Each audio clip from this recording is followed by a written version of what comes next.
इस्लाम से शुरू हुई, 712 से 1206 तक आई, 1206 से 1526 तक आई, 1526 से onwards we are heading towards 1857। यहां तक बेटे एक एक बात आपको लिंक के साथ अमीर हमजा समझ आ रही है?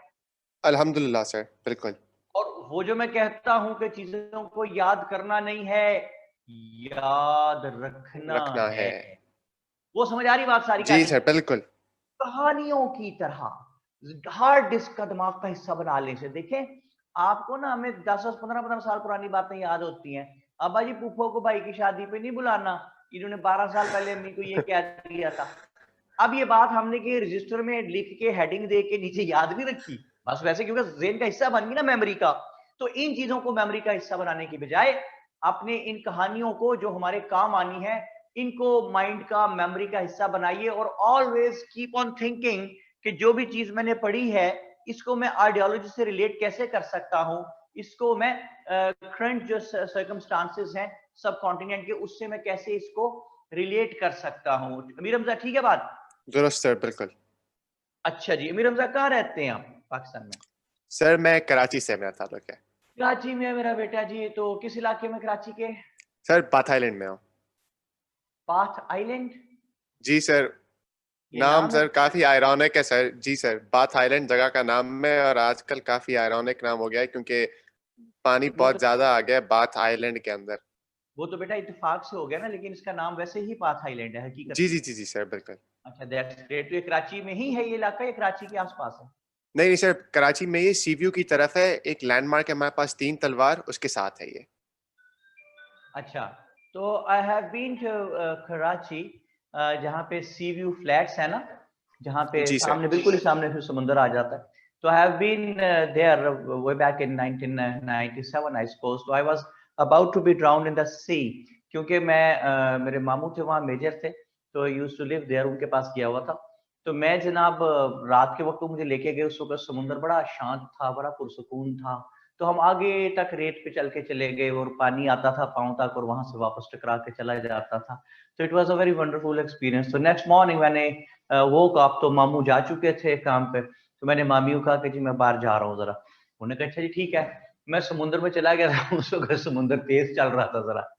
तो मैं अंदर जाके खड़ा हो गया जी, वो समुद्र की वो लोगों ने चीखें मारी ऊपर से। तो मेरा रात का एक्सपीरियंस है कि मैं वहां खड़ा रहा था, कुछ नहीं हुआ था। तो मैं कहते पागल है, डरपोक लोग, बुजुर्ग डरते रहते हैं। तो लेकिन जिस वक्त उस समुद्र की वो लहर वेव आई है मेरी तरफ, तो वो मेरे कद से ऊंची थी वेव, और उसने मुझे उठा के वो जो पत्थर नहीं होते पीछे जो लगे हुए हैं जी उन जी पे सर। मारा।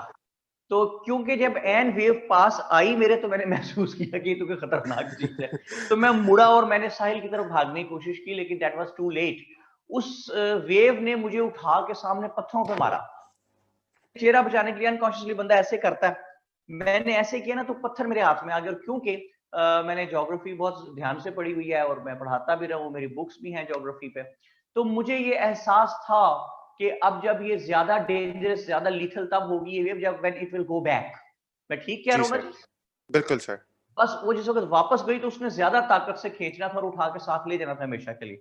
तो मैंने वो जो पत्थर थे ना जिन पे मैं टकराया था जाके, मैंने उन पत्थरों को ना पकड़ लिया जोर से। और मुझे आज तक याद है, वो वेव वापस गई तो बकायदा मुझे खींच पड़ी है, खींचा गया पानी से। लेकिन मैंने पत्थरों तो पकड़े बचत होगी, पता नहीं सामा। फिर मैं उन पत्थरों पर ही ना ऐसे चढ़ के ऊपर चला गया। तो वो जो इर्द गिर्द पर लोग खड़े हुए थे ना, वो सारे मुझे देखिए, एक ने कहा भाई बच गए हो छोटे भाई, क्या करते हो? जो बुजुर्ग थे वो आगे भागे, बेटा तुम पागल हो। तो उस वक्त खैर मुझे कोई होश ठिकाने नहीं थे, मेरे भी ट्रॉमा में था ना, क्योंकि एक तो लहूलुहान हो गए थे, बाजू बाजू बहुत सारे, और दूसरा वो नमक वाला पानी लगा था समुद्र का वो, और जिसमें ना जख्मों पे नमक छिड़कना।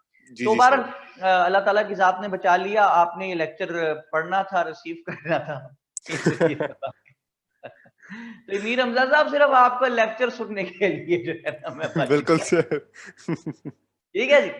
जी सर। ओके, तो मीर हमजा कल बात कहां तक पहुंची थी? सर बात पहुंची थी कि Inception of the British entry into the subcontinent, जो ब्लैक होल ट्रेजेडी हुई थी उसके बाद जो ब्रिटिश रिवेंज आना था, हाँ जी, आपने हमें उसके बारे में पढ़ाया शाबाश। था। यहां से हमने गुफ्तगू को स्टार्ट करना है जी। और अब तक मुझे हसान नजर नहीं आया यहाँ पे, शायद नजर आया था। अहमद शाह साहब आ गए, कहते हैं गोरों को काली जगह बंद कर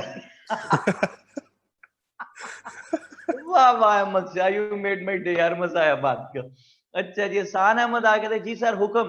अरे भाई हुक्म नहीं है भाई, कोई भी तो वैसे कहने का मेरा बेटा नजर नहीं आ रहा मुझे। अच्छा जी, तो हसान आज बारिश हो रही है तलागंग में, लिखे जरा। अच्छा, तो अमीर हमजा, कराची में जी बारिश सर। हो रही है कि रुक गई है? सर अल्हम्दुलिल्लाह अब तो फिलहाल रुक गई है, 4-5 घंटे हो गए। चलो अल्लाह करे रुक ही रहे। तो आपके इलाके में कितना पानी खड़ा, घर में तो नहीं आया पानी? नहीं सर, हमारा इलाका थोड़ा हिल पे है तो सारा पानी नीचे की तरफ चला गया था अल्हम्दुलिल्लाह, मतलब ऊपर हमारे मेन रोड और हमारे घर की अल्हम्दुलिल्लाह। तरफ नहीं आया। लेकिन अल्हम्दुलिल्लाह, जब यानी लेकिन लोगों का जब बेड़ा आप गर्क हो जाए और तू कहे अल्हम्दुलिल्लाह है। नहीं नहीं सर, हमारी नहीं नहीं सर, यार हमारे कितने पूरे तुम इलाके में। खुदगर्ज इंसान हो यार, इतने खुदगर्ज इंसान हो। नहीं तो पूरी अच्छा, हाउसिंग कॉलोनी बच गई थी। चलें जी, वेरी गुड। तो बात यहाँ पे पहुंची थी कि दो लोगों को भेजा ब्रिटिश गवर्नमेंट ने रिवेंज लेने के लिए।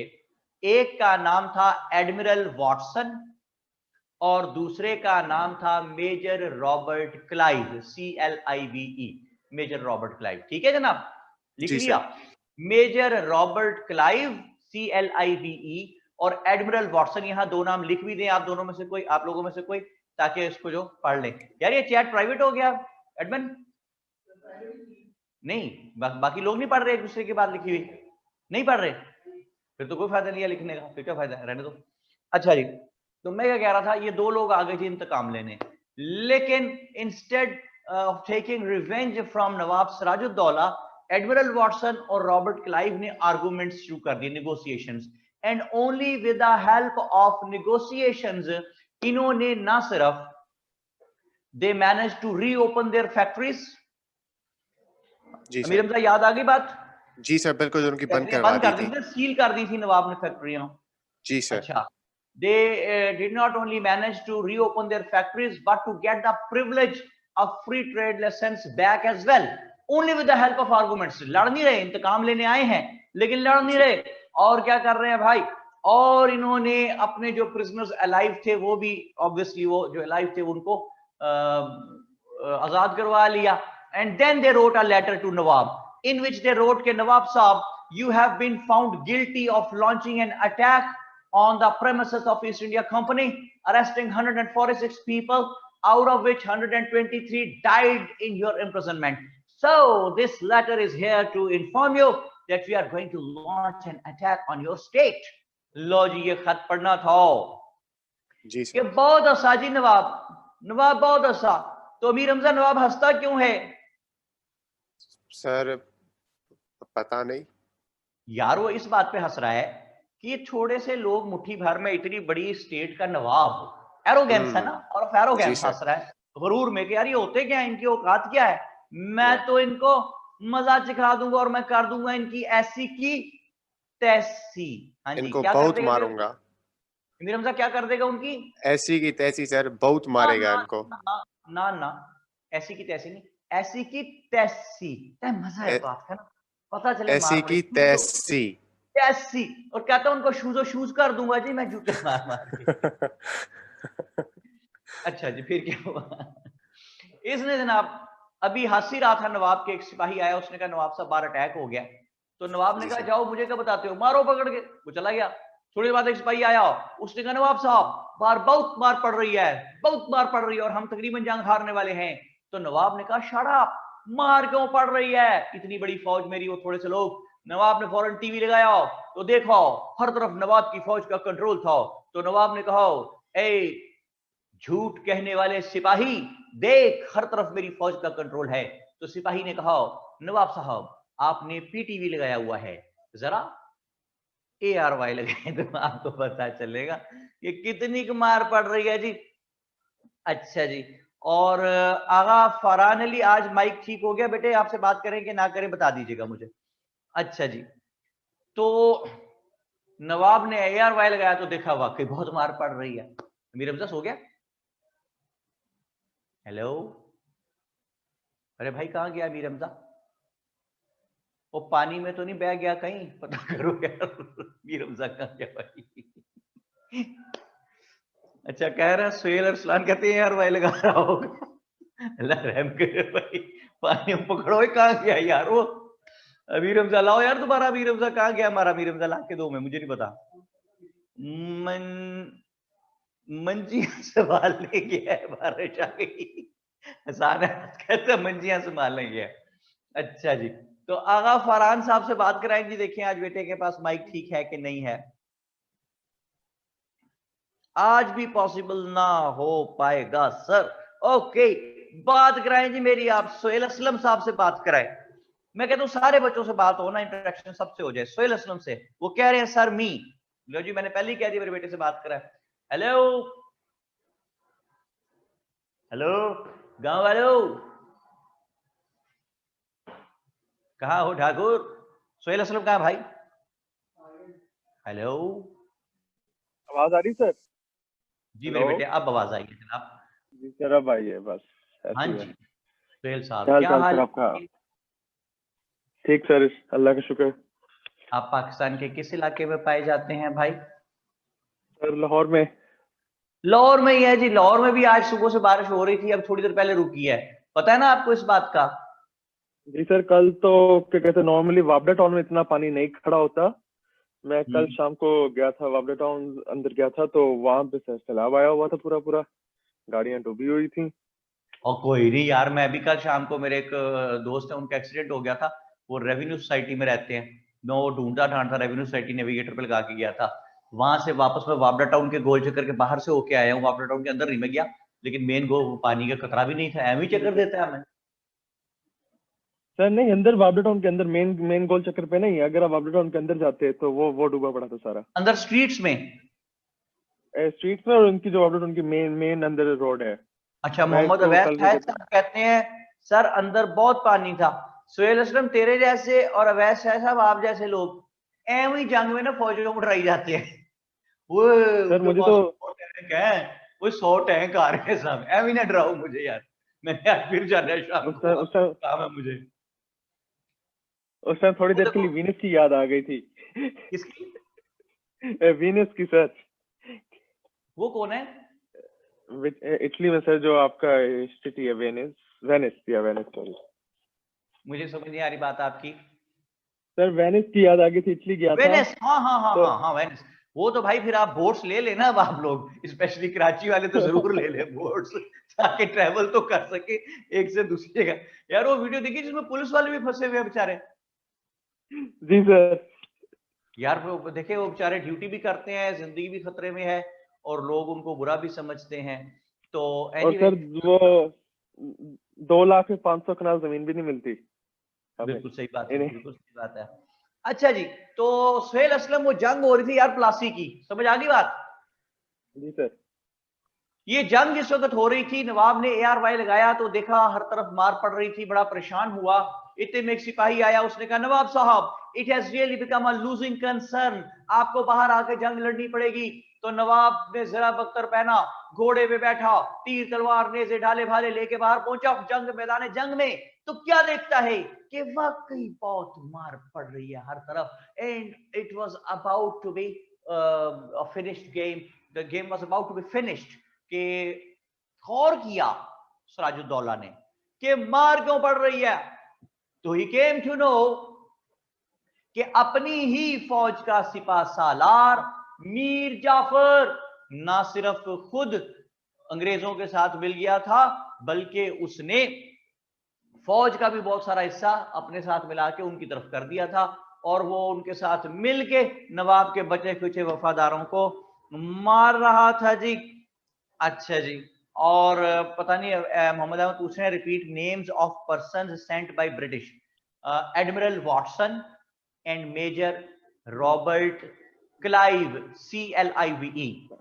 ओके, तो जनाब मीर जाफर ने सारा वो नक्शा पलट दिया था, और वो गद्दार था और सिपा सालार इनका था, मिला उनके साथ हुआ था। तो नवाब ने देखा कि मैं ये जंग हारने लगा हूं। सोहेल जाग रहा है? जी सर बिल्कुल। सोहेल आपकी आवाज मुझे कम आती है, आप कहीं दूर से बोल रहे हैं? नहीं सर, हेडफोन्स लगाए हुए हैं, आनी चाहिए बात, सही ठीक आनी चाहिए। ओके, तो जनाब मीर जाफर ने ये इस वक्त ये बिल्कुल जंग ये हारने के नजदीक पहुंच गया मीर जाफर की वजह से सिराजुद्दौला। तो सिराजुद्दौला मैदान जंग से भागा और मीर जाफर को पता था नवाब कहां से भागेगा, उसने वहां पे अपने बेटे मीरन को खड़ा किया हुआ था। तो मीरन ने जिस वक्त देखा कि नवाब भागा आ रहा है तो मीरन ने नवाब सिराजुद्दौला को गोली मार दी। इस तरह 1757 war of Plassey, PLASSEY, war of Plassey which was fought between Sirajuddaula and East India company. ठीक है सुहेल?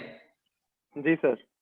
इस वार में अपने धोखा, जी अपनों ने धोखा किया, अपने गिराते हैं नशेमन पे बिजलियों।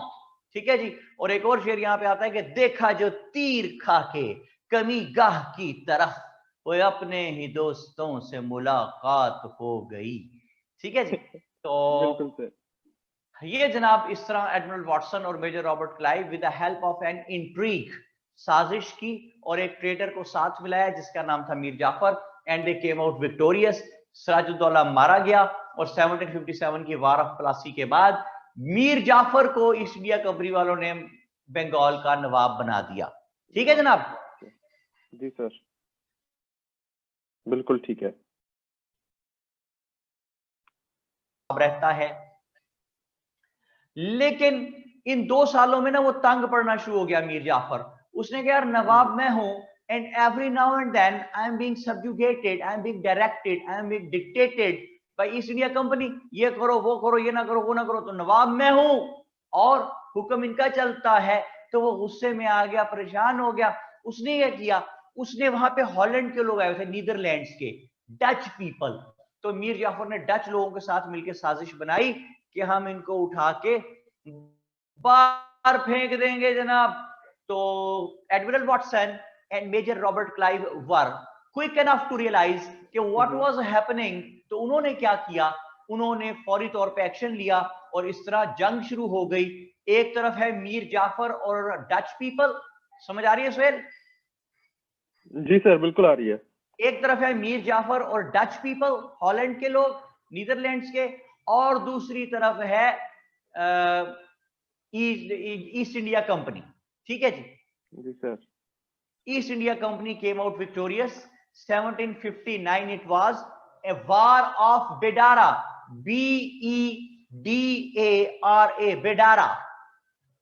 वार ऑफ बेडारा में मीर जाफर भाग गया, डच पीपल को पकड़ के उन्होंने बहुत मारा ईस्ट इंडिया कंपनी वालों ने, और अब के ईस्ट इंडिया कंपनी वालों ने नवाब बना दिया बंगाल का 1759 में मीर कासम को। मीर कासम कौन है? Mir Qasim was the son in law of Mir Jafar. आप थोड़ा सा गौर कीजिए सुहेल कि वो नवाब अगर किसी को बना सकते हैं तो खुद भी तो बन सकते थे। जी सर। लेकिन वो खुद नहीं नवाब बन रहे। वजह क्या है? वजह ये है कि अगर खुद नवाब बन गए तो एक तो अदर यूरोपियन नेशंस जो आई थी वहां पे पहुंच चुकी थी, उनका जेलसी फैक्टर आया था कि इन्होंने कब्जा किया हुआ एक जगह पे, और दूसरा उस इलाके के करोड़ों लोग वो समझ लेते कि हमारी स्टेट पे किसी ने बाहर से आके कब्जा कर लिया, तो वो रिवॉल्ट का चांस बन जाता ना एकदम। तो इसलिए वो भी सामने आए और ब्रिटिशर्स खुद सामने भी ना आए, और नवाबी भी उसी फैमिली में रखी हुई है, सिराजुद्दौला, मीर जाफर का दामाद मीर कासम। समझ आ गई आपको बात? जी बिल्कुल सर। अच्छा जी। तो 1759 में मीर कासम को उन्होंने नवाब बना दिया। Mir Qasim was a very innovative boy. उसने यहां पे एग्रीकल्चरल निजाम को ठीक किया। मीर कासम ने यहां पे जो आपका फौज का निजाम था उसको मॉडर्न तरीकेकार पे लाना शुरू किया। मीर कासम ने यहां पे टैक्सेशन सिस्टम को ठीक किया, और मीर कासम ने कहा कि everybody will pay the tax indiscriminately. Tax वसूल होने लग गए। थोड़े दिन बाद उसको आके उसके महकमे के लोगों ने बताया जो टैक्स वसूल करते थे कि जनाब everybody was paying the taxes, but east India company वाले टैक्स नहीं देते। उनको कहा है टैक्स दो, तो वो कहते हैं हमारे पास फ्री ट्रेड लाइसेंस है, we have got the privilege of free trade licence.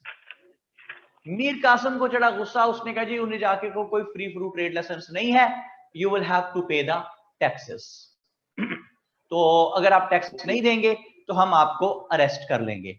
और इतनी सख्त स्टेटमेंट देने के बाद Mir Qasim was expecting retaliation from Admiral Watson and Major Robert Clive, so he decided to make his hand strong.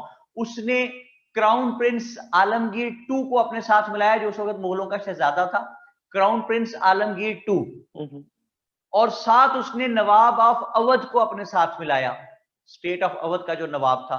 यानी अब मीर कासिम, नवाब of Awadh और crown prince Alamgir II, ये तीनों एक तरफ, सोहेल ठीक है जी सर, और ईस्ट इंडिया कंपनी एक तरफ। इट वाज 1764, दोबारा जंग हुई और it is known as war of Buxar, BUXAR, Buxar, in which first time ever the Britishers came out victorious without having any intrigue, और उन्होंने पूरे बंगाल पे कब्जा कर लिया। मीर कासिम भाग गया और पूरे बंगाल पे कब्जा हो गया। किसका जी? ब्रिटिशर्स का। तो देखिए 3 वार्स मैंने आपको बताई। 1757 में है वार of Plassey. War of Plassey, yes sir. अच्छा जी, प्लासी किस किस के बीच में लड़ी गई? एक तरफ है सिराजुद्दौला और दूसरी तरफ है ब्रिटिश ईस्ट इंडिया कंपनी। जी सर। अच्छा जी, ये एक वार है 1757 की। इसके बाद हम देखते हैं एक दूसरी वॉर जो कि 1759 में लड़ी गई, जिसको हम वार ऑफ बेडारा कहते हैं, BEDARA। इसमें एक तरफ है मीर जाफर और प्लस डच पीपल, हॉलैंड के लोग, और वर्सेस है ईस्ट इंडिया कंपनी। ये वार ऑफ बेडारा है 1759। फिर है 1764 war of Buxar, BUXAR, Buxar. ये एक तरफ इसमें है जी मीर कासिम जी, सोहेल जी sir, Mir Qasim plus Nawab of Awadh AUDH, और plus crown prince Alamgir II।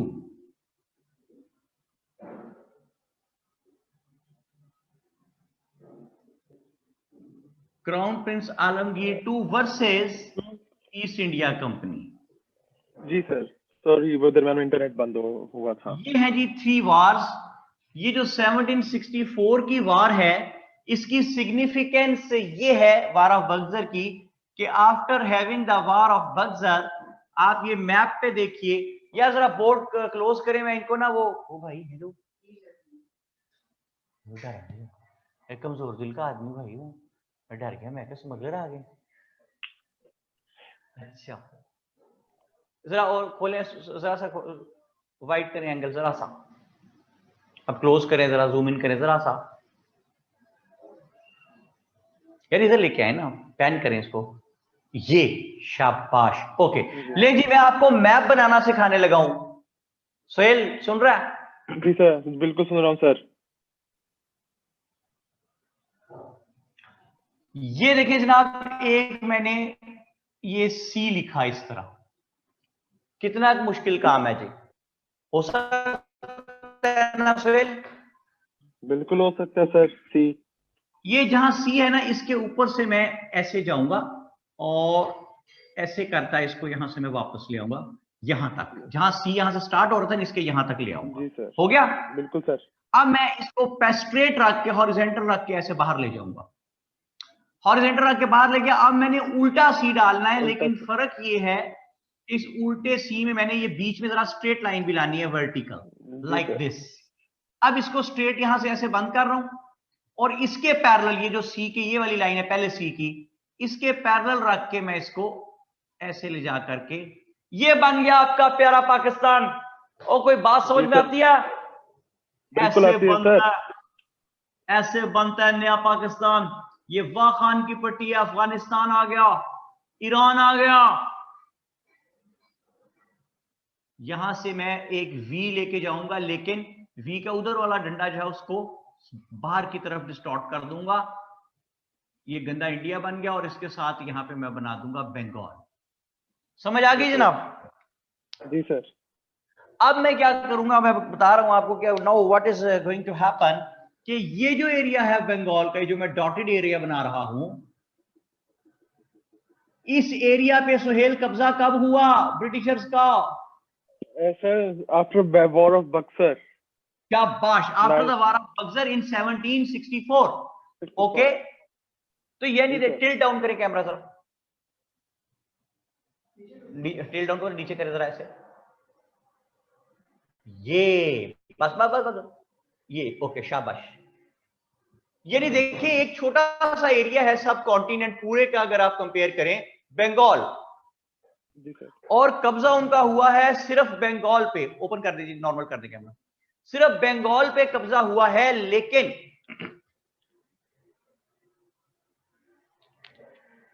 जुमला सुने कि then by utilising the resources of Bengal, then by utilizing the resources of Bengal, Britishers managed to throw out many other European nations from subcontinent. जैसे कि दक्कन में French बैठे हुए थे, उनको उठा के बाहर फेंक दिया। सोयल समझ आ रही बात? जी sir. I repeat the sentence कि then by utilizing the resources of Bengal, उन्होंने ब्रिटिशर्स ने दक्कन से फ्रेंच को उठा के बाहर फेंक दिया, और भी जिस जिस स्टेट में ब्रिटिशर्स के अलावा किसी यूरोपियन नेशन ने कब्जा करके अपनी कॉलोनी बनाई हुई थी, उसको उठा के वहां से बाहर फेंक दिया। और 1806 आने तक, 1806 आने तक ब्रिटिशर्स ने 418 प्रिंसली स्टेट्स पे कब्जा कर लिया। ठीक है जी सर, एक क्वेश्चन है कि ये तो हमें पता है। ओ भाई हेलो, ठहर जा, सवाल ज़हन में रखें, साइड पे रखें, अभी बाद में पूछेंगे, पहले लिंक ना तोड़ी बात का। 1806 आने तक ब्रिटिशर्स ने 418 प्रिंसली स्टेट्स पे कब्जा कर लिया। अच्छा, अब क्या किया कब्जा करने के बाद? कब्जा करने के बाद they started inducing their own rules and regulations. जैसे कि उन्होंने यहां पे ट्रेडिशनल इन्वेजन स्टार्ट कर दी, यहां पे कल्चरल इन्वेजन स्टार्ट कर दी, यहां पे रिलीजियस इन्वेजन स्टार्ट कर दी, यहां पे एजुकेशनल इन्वेजन स्टार्ट कर दी, यहां पे उन्होंने जो आपकी इकोनॉमिक इन्वेजन स्टार्ट कर दी, एग्रीकल्चरल इन्वेजन स्टार्ट कर दी। इन्वेजन का क्या मतलब है? किसी के सिस्टम में घुसना जबरदस्ती। I repeat, traditional invasion, cultural invasion, religious invasion, economic invasion, educational invasion, agricultural invasion, and to cap it all, legislative invasion। आइन साजी भी अपनी शुरू कर दी, ठोंसनी शुरू कर दी इन पे। सोहेल, बात समझ आ रही है आपको? जी सर। यहां के लोग तंग पड़ने शुरू हो गए। तो page number, I really don't know what, 33 पे जरा पहुंचे, 33 पे। जी सर। नोट्स का पेज 33। जी सर। पहुंच के बताएं सोहेल, इस पे क्या लिखा हुआ है? आप लोग भी लिखें अगर जल्दी को पहुंचे 33 पे। जी सर, जा रहा हूं सर। ये causes of revolt 157 Amir Hamza कहते हैं, लेकिन अमीर हमजा ये 1857 है भाई, 157 नहीं।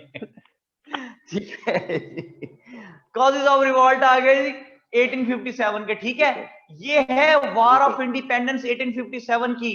तो सुने मेरी बात को, समझे बड़े ध्यान से। वक्त करता है परवरिश बरसों, हादसा एकदम नहीं होता।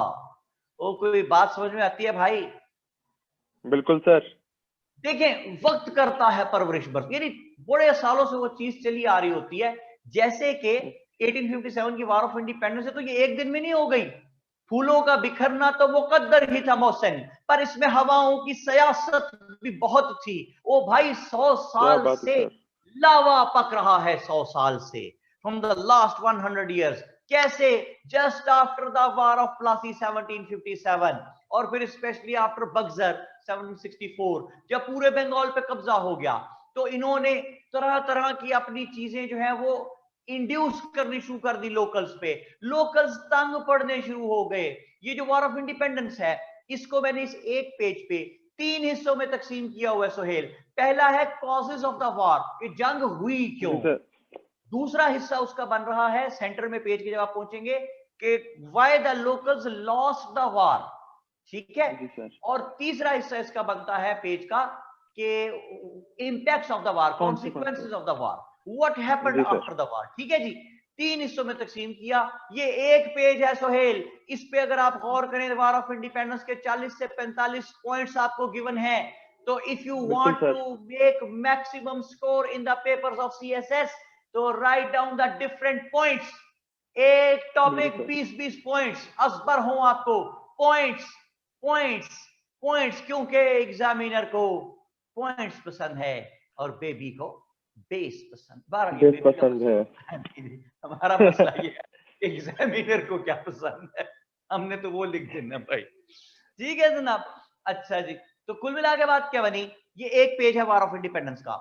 इसमें हम देखते हैं कि why the war happened, causes of the war, तो उसको 2 हिस्सों में तकसीम किया। कौन कौन से 2 हिस्से हैं सर? एक जनरल रीजन है और दूसरे स्पेसिफिक अंडरकरेंट्स हैं। ओके, जनरल रीजंस जो हैं ये वही है जिन पे अभी मैं बात कर रहा था, कि भाई आपने, लोकल्स ने कहा आपने कल्चरल इन्वेजन की, ब्रिटिशर्स आपने ट्रेडिशनल, हमारे ट्रेडिशंस में घुस गए, ब्रिटिशर्स आपने इकोनॉमिक इन्वेजन की, ब्रिटिशर्स आपने एजुकेशनल इन्वेजन की, ब्रिटिशर्स आपने रिलीजियस इन्वेजन की, ब्रिटिशर्स आपने हमारे लेजिस्लेटिव सिस्टम के साथ जो है वो इन्वेजन। कैसे? Cultural invasion. देखें, यहाँ के लोगों का कल्चर है कि काफिले बना के सफर करते हैं, उन्होंने ट्रेन इजाद कर दी। यहाँ के लोगों का एक तरीकाकार है, ट्रेडिशन है, कि जब कोई फंक्शन हो तो जाके बुलाते हैं जिसको अपने घर बुलाना है, और फिर वो बंदा जिसको बुलाया है वो अपने आप को ऑनर्ड समझता है कि आई हैव बीन ऑनर्ड, कि मुझे आके बुलाया गया है। अच्छा सुहेल, ये जो है ना आके बुलाना, जी सर, ये बड़ा स्ट्रॉन्ग ट्रेडिशनल सेटअप है हम लोगों का। Still it is working in the rural areas as well. कि बिल्कुल सर। फर्ज करें सुहेल साहब आपकी शादी है, ठीक है जी सर। ये फर्ज किया है, अल्लाह ना करे, वैसे तो ठीक है आगे। अच्छा, फर्ज ज़ेब की हालत देख के वो कहता है अल्लाह ना करे। यार फर्ज ज़ेब तू तो बड़ा हिट हो गया भाई, हैं जी। अच्छा चले, जो आप दूल्हा है या दुल्हन है, अगर तो किसी रिश्तेदार को दूल्हा या दुल्हन जो है उसके माँ बाप को भी बुलाने गए हैं उसको, तो ही इज रिस्पेक्टेड, हो गया हाँ जी ठीक है मैं जरूर आऊंगा। अगर बड़ा भाई या बड़ी बहन बुलाने गए हैं फिर भी किसी हद तक चलो ओके है। कोई अगर घर का छोटा बच्चा बुलाने भेजे, सबसे छोटा भाई जो है, ओए होए होए 20-20 25-25 साल की नाराजगियां कि हमारी इंसल्ट की घर का छोटा भेज के। वो छोटा जो है वो कहता है भाईजान मैं भी राणा हूं, मैं भी मलक हाँ, जो मेरे बड़े भाई भैया मैं भी वही हूँ। तो लेकिन वो छोटे की वैसे बिस्ती होती है ना, आपको तो पता है, क्यों जी सुहेल साहब? बिल्कुल सर, हमारी फैमिली भी, मेरा भी दरअसल पीछे रूरल बैकग्राउंड है, तो ये काफी चीज अभी भी देख रहे हैं कि कुछ कोई फंक्शन है, कुछ है, तो आपने खुद जाना किसी बड़े ने, हाँ जी, किसी फैमिली को दूसरे को इनवाइट करने। हाँ जी, और अगर छोटा बुलाने जाएगा तो वो नाराज हो जाएंगे कि हमारी बिस्ती हुई है। बिल्कुल सर, बिल्कुल ऐसे कौन ही सा है। गाँव है आपका? सर मैं रहता हूँ ननकाना साहब और शाहकोट के दरमियान में, हमारा है चक नंबर 8। उसको अच्छा। पहले वक्तों में फ्री पार्टीशन उसे कहते थे, आनंदगढ़। तो अच्छा, ये बिल्कुल ननकाना साहब और शाहकोट के दरमियान में आ जाता है। तो चक नंबर 8। जी सर। तो अब तो आप रहते तो अब लाहौर में है ना आप? जी सर, उसके बाद कुछ अर्सा, यानी कि जो सारा पहली अर्ली एजुकेशन थी वो शेखुपुरा में की थी अंटिल क्लास 6 और 7। शेखुपुरा में? उसके बाद जी sir, USS USS, United States of Sheikhupura. जी सर। अच्छा, मैं ना वो किसी दिन वैसे मुझे व्हाट्सएप पे किसी स्टूडेंट ने भेजा, तो कोई लड़की थी, उसने किसी मोटरसाइकिल की तस्वीर भेजी हुई थी, तो उसके बाइक पे ना नंबर प्लेट पे लिखा हुआ था यूनाइटेड स्टेट्स ऑफ ओकारा। तो मुझे कहने लगी सर आपकी ओल्ड स्टूडेंट हूँ, माइट भी ये आपका स्टूडेंट रहा हुआ है। इसने लिखा है। ये देखिए उसने बकायदा तो रुक के तस्वीर खींची उस मोटरसाइकिल की नंबर प्लेट की और मुझे भेजी कि ये आपने जरूर कहा होगा इसको, तो इसने लिखा है यूनाइटेड स्टेट्स ऑफ ओकारा। अच्छा ना यार, रिस्पेक्ट बनती है अच्छा जरा। बिल्कुल सर। मैं तो मुरीद के को भी मेलबर्न कहता हूँ, ठीक है। सर मेलबर्न है बिल्कुल आपका। अच्छा सर, मेरा क्या कहते हैं, मेरा कजन भी आपका स्टूडेंट था। कब? 2017 का टॉपर अवैध। अच्छा, वेरी गुड वेरी गुड। तो उसके पेपर उसको नहीं से दिए फॉलो थे? करते। जी सर। पेपर नहीं दिए थे? सर अवैध की बात कर रहा हूँ। अब आपने उसने उस दिन उसे भी मेंशन किया था, अवैध इरशाद। नहीं मेरे बेटे, मुझे समझ नहीं आई बात क्या कह रहा है। सर अवैध इरशाद अवैध आपका था इरशाद वाले स्टूडेंट। बैच में थे आप? नहीं नहीं, मेरा कजन है अवैध इरशाद। अवैध आपका कजन है? वाह जी वाह, very good very good very good. तो अवैध से मुलाकात होती रहती है आपकी? खैर, फोन बिल्कुल पे सर, बातचीत होती रहती है? मुलाकात भी होती रहती है। अभी तो क्या कहते हैं इस्लामाबाद गया हुआ है अपने पेपर देने के लिए। अच्छा, चलो मेरी तरफ से जी बहुत सर। पूछना अवैध को, उसे कहना सर आपको जी बेस्ट सर। विशेस कह रहे थे, ठीक है। आई वॉज द वन जी सर। हु टोल्ड अवैध इरशाद के यू वुड टॉप पाकिस्तान। पूछना उसको कि सर जरूर सलमान सर। खान ने आपको क्या, मैंने 1 साल पहले उसको बताया था। मैंने कहा तुम पाकिस्तान टॉप करोगे भाई, कोई वजह ही नहीं तुम टॉप ना कर सको। तो उसने कहा नहीं सर, वो बस मुझे जे है, सेन में डर है जरा सा। तो उसका इंटेलिजेंस वाला भी हो गया हुआ था। तो उसने कहा कि सर मैं इंटेलिजेंस ज्वाइन करूं या ना करूं। तो एम्बिग्यूटी है अभी, क्योंकि अभी उधर फाइनल का रिजल्ट आना है लोकेशन का, सीएसएस का। ओ मैं कहा छोड़ दे आपका, you will top Pakistan. And the same thing happened, he was in America when he called me. और उसने कहा कि सर मैंने, आपने कहा था टॉप किया, तो मैंने टॉप ही कर लिया वाकई। वेरी गुड जी। बिल्कुल चलिए, सर। मुझे बहुत खुशी हुई सर इस बात पे। अच्छा, वो जाजिब खान को गुस्सा चढ़ गया जी, और कहते हैं सर ऐसी क्या बात थी उस भाई में, हम क्या समझते हैं, हमने काम है किसी से। How did you guess sir, Mehak कहती हैं। और जाजेब खान कहते हैं हमें भी कोई टिप दे दें। मोहम्मद अहमद कहते हैं sir please repeat number of princely state. उसको अपनी पड़ी हुई है। इधर लोगों को मुसीबत पड़ गई है कि सर ने अवैध को कैसे कहा टॉप करें, उसको अपनी पड़ी। मुझे बता दें स्टेट्स कितनी थी? 418 जी, 418, ठीक है। अच्छा चलो जी सुहेल, बहुत खुशी हुई बेटा अवैध को मिलते, उससे बहुत जी सलाम सर। दुआ प्यार करना उससे, ठीक है। जरूर सर। अच्छा, और उसको ये पूछना कि सर ने आपको ये कैसे कह दिया था कि आप टॉप करेंगे, फिर देखिए वो क्या आपको नहीं बताता है। अब तो आपको पूछना पड़ेगा सर। जरूर पूछे और फिर मुझे भी बताएं बिल्कुल कि सर। उसने क्या जवाब आपको दिया। बिल्कुल ओके। बिल्कुल सर। आगा फरहान अली कहते हैं चाट खानी है उन्होंने, चाट मंगवा दे, क्या करूं?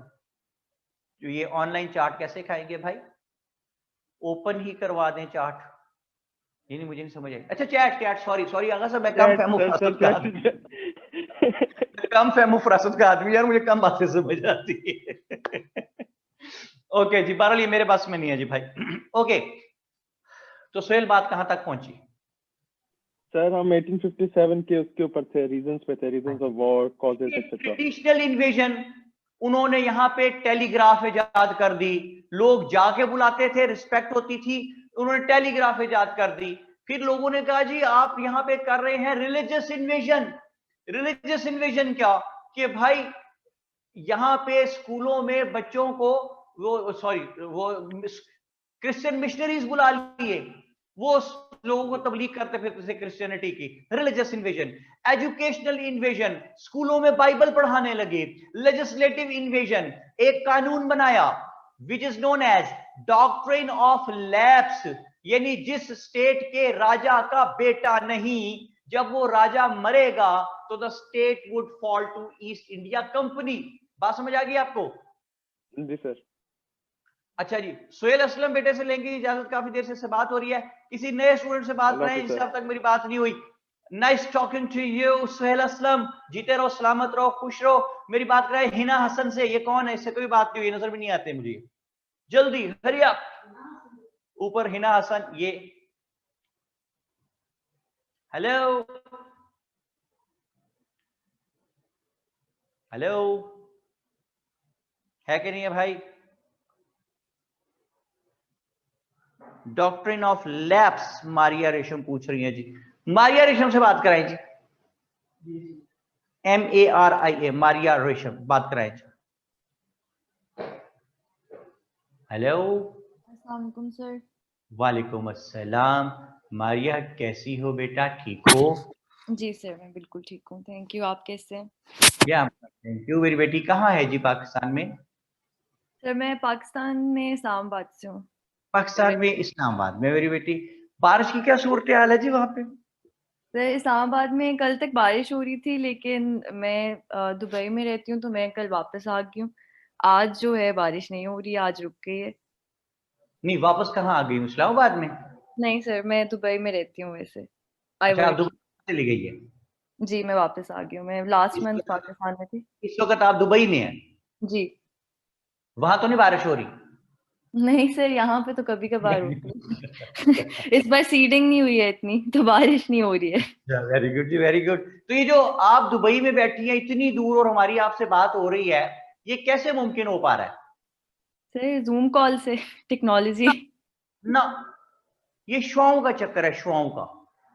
ठीक है? सर कौन सी शॉय? शुआएं, जी रेज, रेस का चक्कर है सारा मेरी बेटी, शुआओं का चक्कर चल रहा है सारा। ठीक है? अच्छा, तो हमारी आपने पहले एकेडमिक बैकग्राउंड आपका क्या है? सर मैंने नस्ट से पब्लिक एडमिनिस्ट्रेशन में बैचलर्स किया हुआ है। माशाल्लाह, वेरी गुड जी। अल्लाह ताला की जात पाक आपको बहुत सी कामयाबियां दे। और मारिया, बात सारी समझ आ रही मेरी? जी सर, बात समझ आ रही है। इन्वेजन, ट्रेडिशनल इन्वेजन और रिलीजियस इन्वेजन हो रही है अभी। ओके, तो बात यहां पे पहुंची है कि उन्होंने डॉक्ट्रिन ऑफ लैप्स का असूल निकाल दिया। डॉक्ट्रिन ऑफ लैप्स यानी जिस स्टेट के राजा का बेटा नहीं, मेल लीगल हेयर नहीं, तो when the raja would die तो the state would fall to East India company. भाई क्यों? स्टेट में और 10 लाख बंदा रहता है, किसी और को आप बादशाह बना दें, राजा बना दें। लेकिन सर उन्होंने इससे कहा नहीं पहले जी। क्या हो रहा था? जी, इससे पहले क्या हो रहा था? क्लोजेस्ट मेल रिलेटिव को जाता था या उनकी बेटियों को जाता था? ऑब्वियसली भाई होते थे, भांजे होते थे, भतीजे होते थे, तो कोई ना कोई जो भी किथ एंड किन होता था उसके पास चली जाती थी। राजाशिप समझ रहे? राजाशिप क्या लफ्ज है? राजा वो बन जाता था जी। अच्छा जी, तो ये है डॉक्ट्रिन ऑफ लैप्स। फिर उन्होंने एक चीज निकाली यहाँ पे कि उन्होंने कहा भाई यहाँ पे कोई भी जो एग्रीकल्चरल रिफॉर्म्स हैं उस पर उन्होंने लगान बहुत ज्यादा लगा दिया, टैक्स। तो वो यहाँ के गरीब का, किसान का जिंदा रहना मुश्किल हो गया, इतना उस पर उन्होंने लगान, उस जमाने में टैक्स को वो कहते थे लगान, उस पर लगा दिया। फिर स्पेसिफिक अंडरकरंट्स हैं, जैसे कि they were biased about the local soldiers. Maria, page है आपके सामने? जी सर, है मेरे सामने page. They were biased about the local soldiers. जिस पोस्ट पे लोकल सोल्जर को 9 रुपए सैलरी मिलती थी, उसी पोस्ट पे जो ब्रिटिशर सोल्जर से उनको 27 रुपीज यानी 3 टाइम्स ज्यादा सैलरी मिलती थी। उनके लिए सीनियरिटी भी थी, प्रमोशंस भी थी, की पोस्टें भी थी। लेकिन यहाँ के लोगों के लिए ना सीनियरिटी थी, ना की पोस्ट थी, ना प्रमोशन थी, बहुत बुरे हालात में थे। और मोर ओवर उन्होंने यहाँ पे कैसे कैसे इन्वेड किया सिस्टम में। एक दिन उसने देखा गोरे ने कि एक जनाजा जा रहा है हिंदू का फॉर बरियल, तो साथ एक दुल्हन जा रही है सजी हुई पूरी ब्राइड। उसने कहा ये को ब्राइड को क्यों साथ ले जाना मांगता? उसने कहा जी इसलिए मांगता कि इसको जला देंगे। हमारी बात समझ आ रही है आपको? जी सर, आ रही है। ये क्या है जो जिंदा जला देने लड़की को, दुल्हन को उसके साथ बंदे के? सर मुझे वर्ड नहीं याद आ रहा। सती, सती, सती, यस सर, सती। सती की रस्म है ये। तो उन्होंने उसको पूछा कि क्यों सती की रस्म, क्यों जलाओगे इसको? तो उन्होंने कहा बस ये हमारी रस्म है। उनको सही तरह जवाब देना ना आया मारिया। अगर मेरे से पूछते ना तो मैं कहता जी ये लड़की जब तक वो बंदा जिंदा था उसको जलाती रही थी, तो इसलिए वो मर गए, तो बदले के तौर पे इसे साथ सर जला लड़कियों ने देंगे। आपके साथ क्या किया है सर? आप वैसे ही बेचारे को बदनाम करते रहते हैं। क्या करता रहता हूँ तो लड़कियों को क्यों बदनाम करते रहते हैं वैसे ही? मैं? जी सर। लाहौल में लो जी, मेरे पे केस डाल दिया उसने। मेरे फरिश्तों को भी नहीं पता भाई, तो वैसे ही ठीक है। अच्छा, आपसे पहले मैंने क्या कहा जी, जरा बताओ? सर आपने कहा है कि वो लड़की पूरी जिंदगी उसको जलाती रही है, ये इसलिए अब अब कहा है ना, ये तो अब कहा है। आपने कहा आप करते रहते हैं, तो पहले मैंने क्या कहा है जी, जरा वो भी बताओ मुझे। सर आपने सारे शादीशुदा लड़कों को मिस्कीन कैटेगरी में डाल दिया, बेचारों को। आपने बेचारे तस्वीर नहीं। देखी उस बेचारे की? उसकी तस्वीर देखे, फरज़ेब तो अपने डीपी सामने करना था, देखो बेचारे को जरा, मेरा कसूर है, मैंने कुछ कहा है, मेरे तो फरिश्तों को भी नहीं पता भाई। अच्छा जी, चले, वो फरज़ेब कहाँ गया भाई, उसको बेचारा, वो देखो उसको मैसेज करने की इजाजत भी नहीं मिल रही चैट की भी, फिर तुम मारिया कहती हो कि क्यों कहता हूं मैं। फिर देख अच्छा जी, लेने चला गया होगा नाश्ते के लिए। अच्छा अच्छा, आपको ये तो याद है कि मैं मजाक ये करता हूँ, तो जो सीरियसली मैं ये कहता हूँ कि सबसे प्यारी चीज दुनिया में जो है वो बेटी है, वो नहीं आपको याद है जी? सर वो भी याद है, बहुत अच्छी बात की आपने। हाँ चले, बड़ी मेहरबानी, आपने पसंद फरमाया। थोड़ी देर पहले ही मैं कह के हटा हूं कि जिंदगी के लिए इतना नहीं मांगा करते, मांगने वाले से कासा नहीं मांगा करते, बेटियों के लिए भी हाथ उठाओ मंजर, सिर्फ अल्लाह से बेटा नहीं मांगा करते। ये बात नहीं याद तुझे? सही फरज़ेब आ गया, वो देखो, कहते हैं अब आया ऊंट पहाड़ के नीचे। ठीक है जी, फरज़ेब साहब अपने आप को अब बेचारे पता नहीं क्या समझने लगे, क्या कर रहे हैं, गरीब फंस गया बेचारा। अच्छा जी, मारिया यहां तक कहानी समझ आ रही सारी? जी सर, आ रही है। ओके, बात को लेके आगे चलते हैं जी। उसने कहा जी सती की रस्म बैन, ठीक है। ठीक है सर। अच्छा, कोई फिर उसने कहा कि कुरान मजीद से शादियां कर देते थे, गीता से किताब जो है उनकी, उससे शादियां क्यों कर देते थे? ताकि बेटी के साथ जायदाद बाहर ना चली जाए जब इसकी शादी हो। उन्होंने बुक से मैरिज बैन कर दी। अच्छा, चाइल्ड मैरिज कर देते छोटे छोटे बच्चों की आपस में, क्यों? ताकि बड़े होंगे तो पता नहीं, हो सकता है शादी करें या ना करें, तो लड़की के साथ फिर किसी की शादी करेंगे, अगर बाहर शादी हुई इसकी खानदान से तो जायदाद बाहर चली जाएगी, तो चाइल्ड मैरिज बैन कर दीजिए उन्होंने।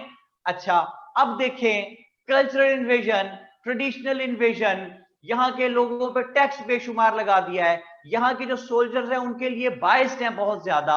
और फिर एक कानून बनाया, general enlistment act, ENLISTMENT, general enlistment act 1854 में बनाया।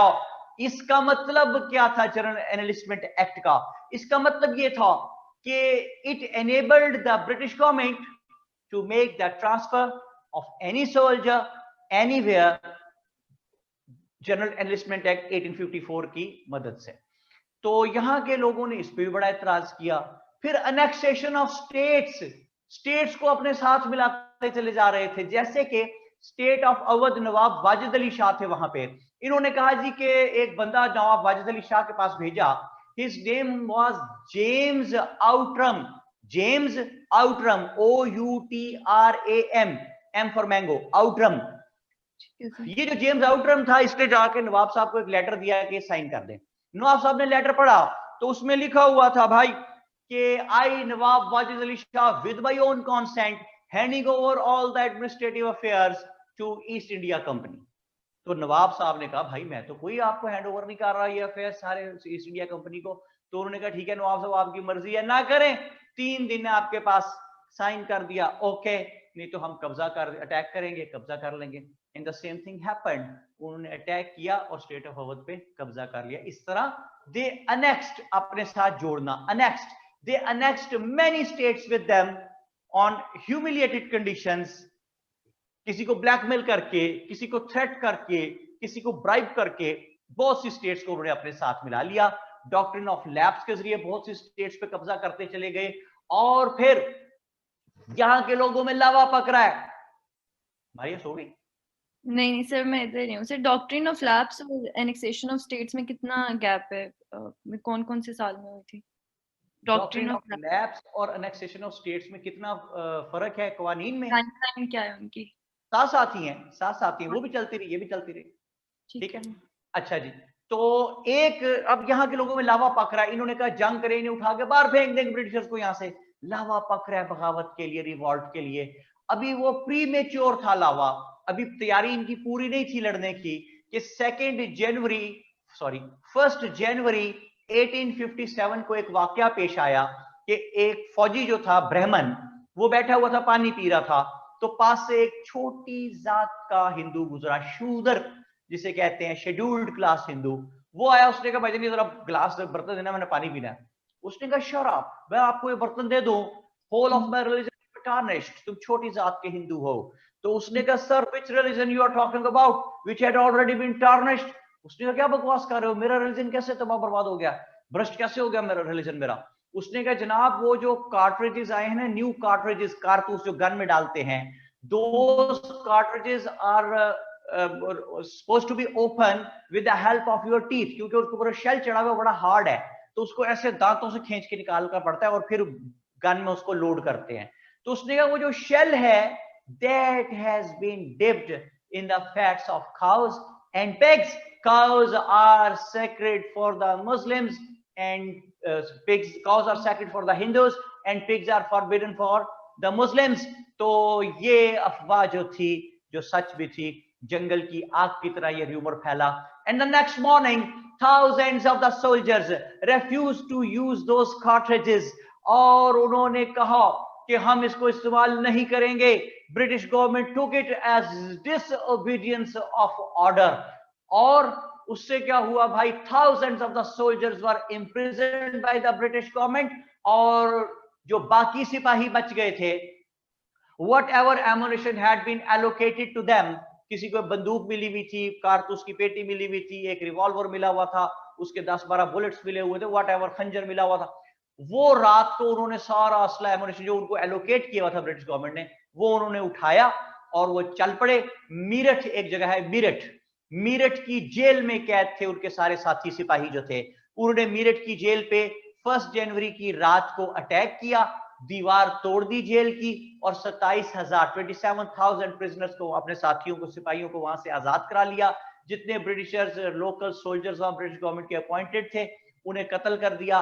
और the war of independence began on 2nd January 1857 instead June 1857 where it was planned to be started.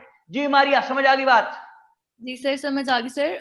War जो है वो कंबाइंड सब जो रिलीजियस उधर ग्रुप्स थे उन्होंने इकट्ठे लड़ी थी, या प्रिडोमिनेटली हिंदूज ने स्टार्ट की थी?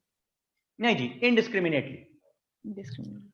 कोई आप ये नहीं कह सकते मुसलमानों ने स्टार्ट किया, हिंदूज ने स्टार्ट की, इनडिस्क्रिमिनेट सबने मिलजुल के लड़ी है, क्योंकि हिंदू सोल्जर्स भी थे, सिख भी थे, मुस्लिम्स भी थे, सब लोग थे। हाँ जी, तो बात यहां तक पहुंची, वार स्टार्ट हो गई। तो अगला हिस्सा देखिए इसका कि why the locals lost that war. नजर आया मारिया? जी सर, एक मिनट, पेज के सेंटर में है। इसके एक तरफ लिखी है डेफिशिएंसीज ऑफ द लोकल्स, और दूसरी तरफ लिखी है सुपीरियरिटीज ऑफ द ब्रिटिशर्स। ये जो डेफिशिएंसीज हैं, तो बहादुर शाह जफर जो है, he had become too old, ठीक है, तो लैक ऑफ लीडरशिप है ना, he had become too old. मैं ये कहता हूं कि अगर बहादुर शाह जफर टू ओल्ड ना भी होता, यंग भी होता, तो वो क्या कर लेता? He was never a warrior, he was a poet. क्या करता? उनको 2 गजलें उठा के मारता। कितना है बदनसीब जफर दफन के लिए 2 गज जमीन भी न मिली कुए यार में, और उम्र दराज मांग कर लाए थे 4 दिन, वो 2 आरजू में कट गए 2 इंतजार में नून। जी मारिया, को शेर आता है आपको? सर आते हैं कुछ, कोई एक शेर सुनाओ, कोई सा, जल्दी। तो सिर्फ डब्बे में डब्बा, डब्बे में केक याद आ रहा है, तो पोइट्री नहीं सुना सकती मैं। ये कौन लेवल का शेर सुना है भाई? डब्बे में डब्बा, डब्बे में केक, मेरा प्यारा दोस्त लांतियों में एक। ठीक है जी। दुआ अमन खान, अगर यही नाम है, सही पढ़ रहा हूं, वो पूछ रही है कि sir how many prisoners were released after breaking the jail down? 27,000 जी। ओके, अच्छा जी। बहादुर शाह जफर बूढ़ा हो गया बेचारा, ने क्या लड़ना था, जवान भी होता तो क्या लड़ लेता। फिर अगली बात में आपके पास क्या लिखी हुई है हमारी? जल्दी। लैक ऑफ इक्विपमेंट, तो इक्विपमेंट तो थी नहीं ना, थोड़ी सी थी, जो थोड़ी सी थी वो मारिया वो कहां से आई थी ना ब्रिटिशर से, तो सोल्जर्स थे उन्होंने चोरी नहीं की थी बीबी, वो जो एलोकेट हुई थी ना, वो लेके निकले थे, चोरी डाल दी बेचारों पे। अच्छा जी, उनकी टेक्निकली आर्मी थी तो उन्होंने चोरी की, अगर उनकी अपनी एलोकेटेड। मेरी बेटी कहती तो मान लेते, जो कहती जी चोरी करके ले गई थी। अच्छा जी, तो ब्रिटिश गवर्नमेंट ने एलोकेट की हुई थी सोल्जर को। अच्छा, फिर आगे क्या है जी? Lack of finances. Sir revolt only in some areas. या revolt was confined only up to 4 areas. Kanpur में था, दिल्ली में था, लखनऊ में था और अवध में था। तो ऐसे जब आपने इतनी बड़ी पावर को उठा के बाहर फेंकना है तो आप सिर्फ ये मतलब 2-4 जगहों पर रिवॉल्ट हो रहे हैं। देखिए प्रेजेंट पाकिस्तान जो है कितना बड़ा है, साउथ इंडिया सारा कितना बड़ा है, वहां किसी को पता ही नहीं था कि कोई जंग भी हो रही है, कोई रिवॉल्ट भी हो रहा है कि नहीं हो रहा, पता ही नहीं था किसी को।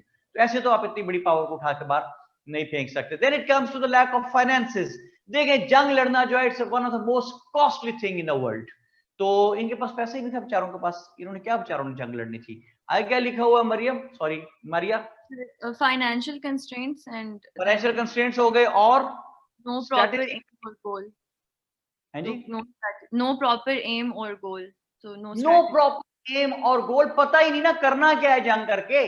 इन्होंने दिल्ली पे कब्जा कर लिया था, बट विद इन 8 आवर्स उन्होंने ना सिर्फ कब्जा छुड़ा लिया बल्कि उन्होंने बहादुर शाह जफर के 2 बेटों को उसके सामने कत्ल किया, उसके सर काट के तख्त पे रख के उसको पेश कर दिए, ठीक है। और बड़ा बुरा, बहुत ह्यूमिलिएट किया उन्होंने यहाँ पे। वजह ये थी कि यहाँ के लोग तैयार ही नहीं थे जंग के लिए, उनको पता ही नहीं था जंग कैसे कर रहे हैं, लड़ रहे हैं, रिवॉल्ट कर रहे हैं और एम है कोई नहीं, गोल है कोई नहीं। Everywhere the Britishers were present around Delhi. तो दिल्ली पे इन्होंने रिबेलियंस ने कब्जा कर लिया, उन्होंने विद इन 8 आवर्स कब्जा छुड़ा लिया। तो नो एम, नो गोल, नो स्ट्रैटेजी। आगे क्या है सर? आगे है internal conspiracies and disloyalties. बहुत ज्यादा एक दूसरे से इंटरनल कॉन्स्पिरेसीज बहुत ज्यादा थी, जेलसी फैक्टर बहुत ज्यादा था, आपस में एक दूसरे की मुखबरियां कर देते थे।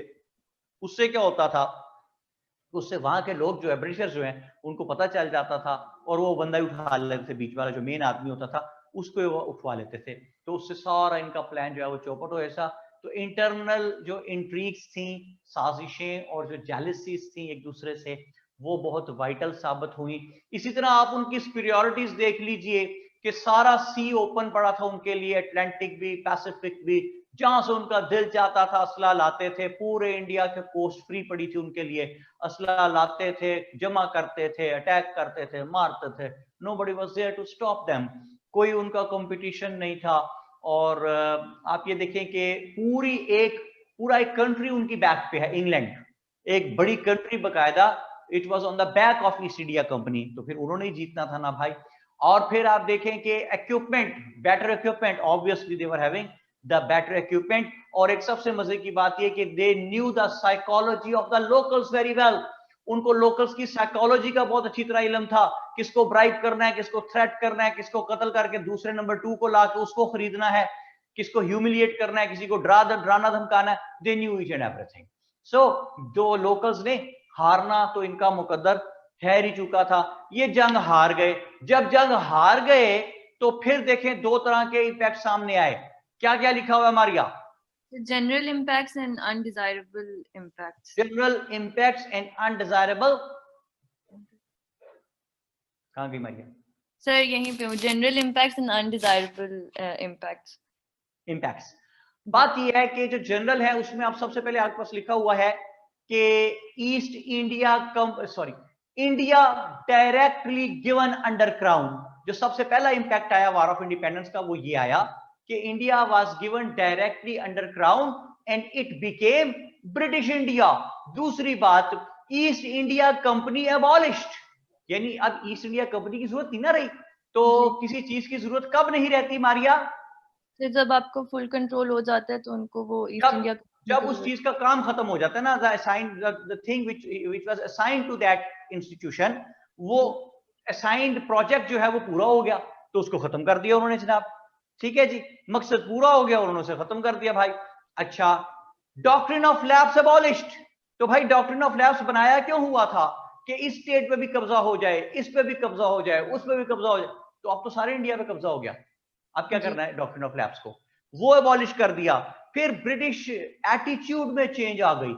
जाहिर बात है कि the Britishers who came here in the guise of traders, now they had become the owner of every black and white. तो एटीट्यूड में चेंज क्यों ना आता?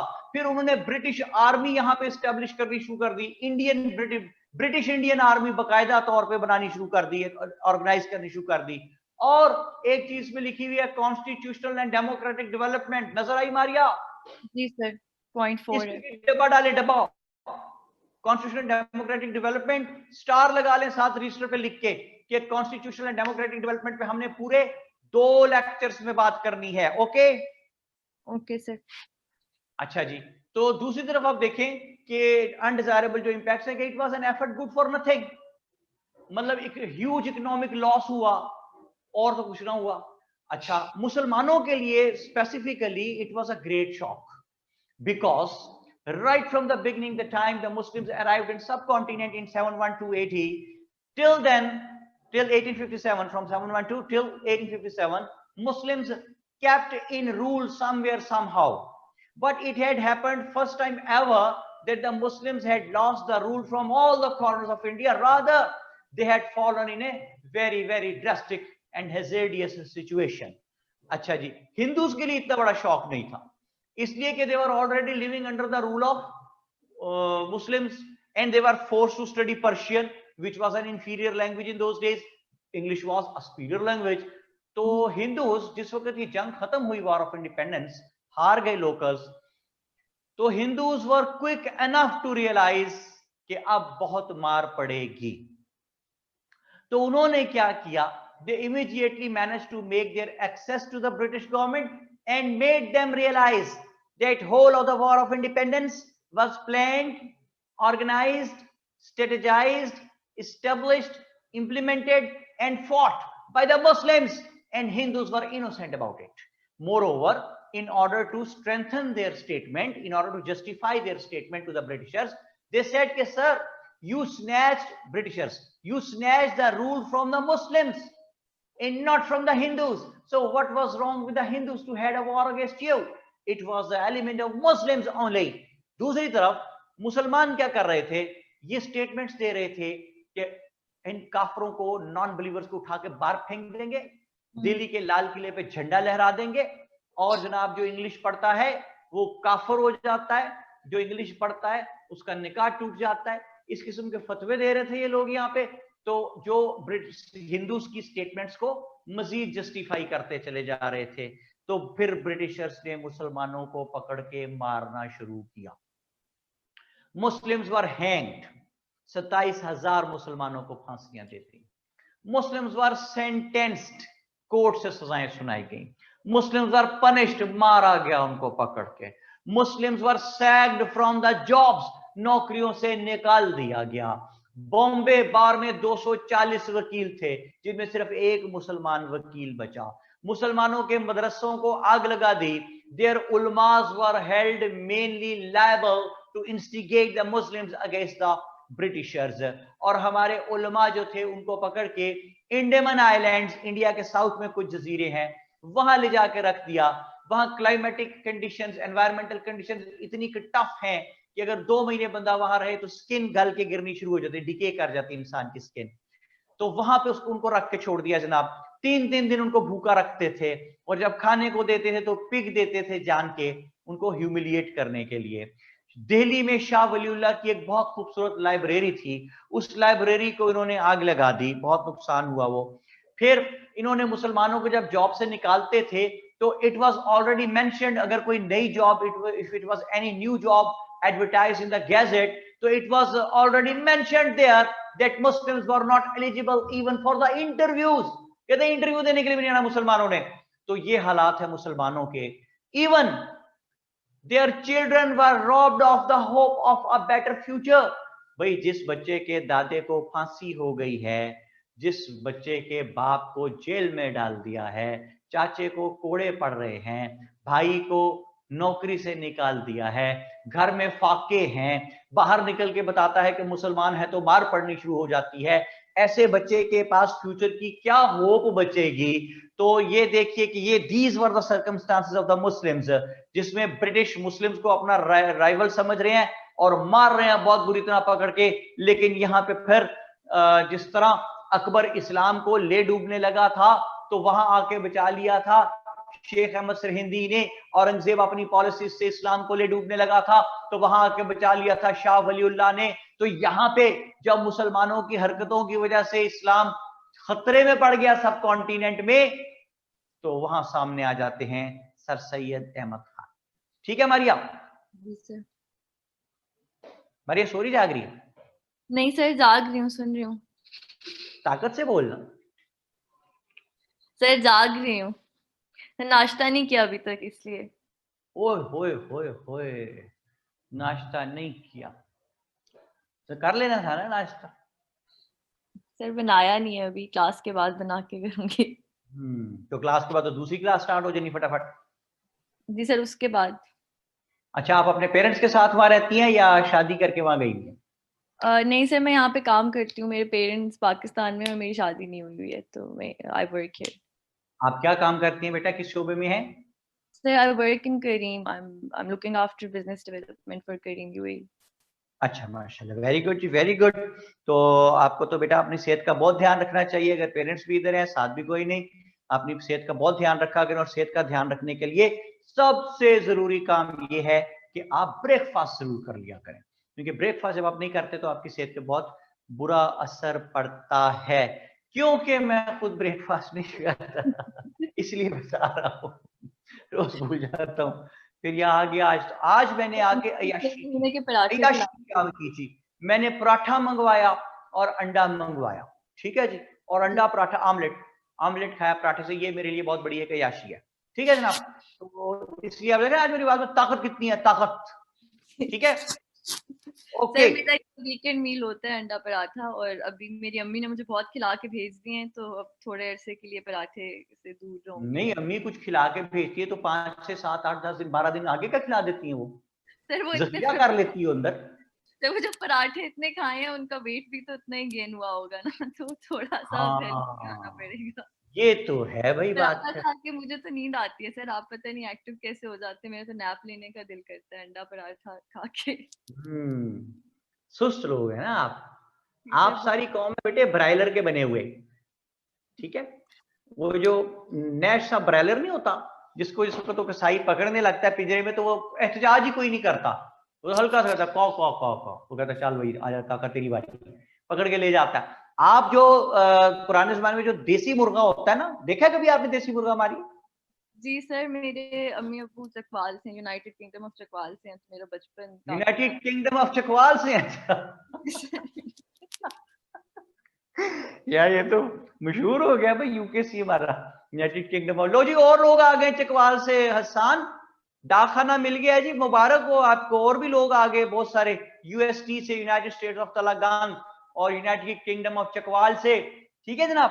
तो मारिए, वो देसी मुर्गा होता है ना, उसको पकड़ना शुरू करें ना आप खाने के लिए, तो बस वो नहीं फिर काबू आता, आपके पूरा गांव घुमाता है आपको वो, ठीक है। मैंने मार खाई हुई है देसी मुर्गे से बचपन में, तो मुझे पता है। देसी मुर्गे ने किसी बात पे ही मारा होगा ना आपको, ऐसे तो नहीं मारा होगा। बहुत लड़ाका सा मुर्गा था, पास से गुजरो काट लेता था फजूल में। अच्छा, कुछ कहा था आपने उसे?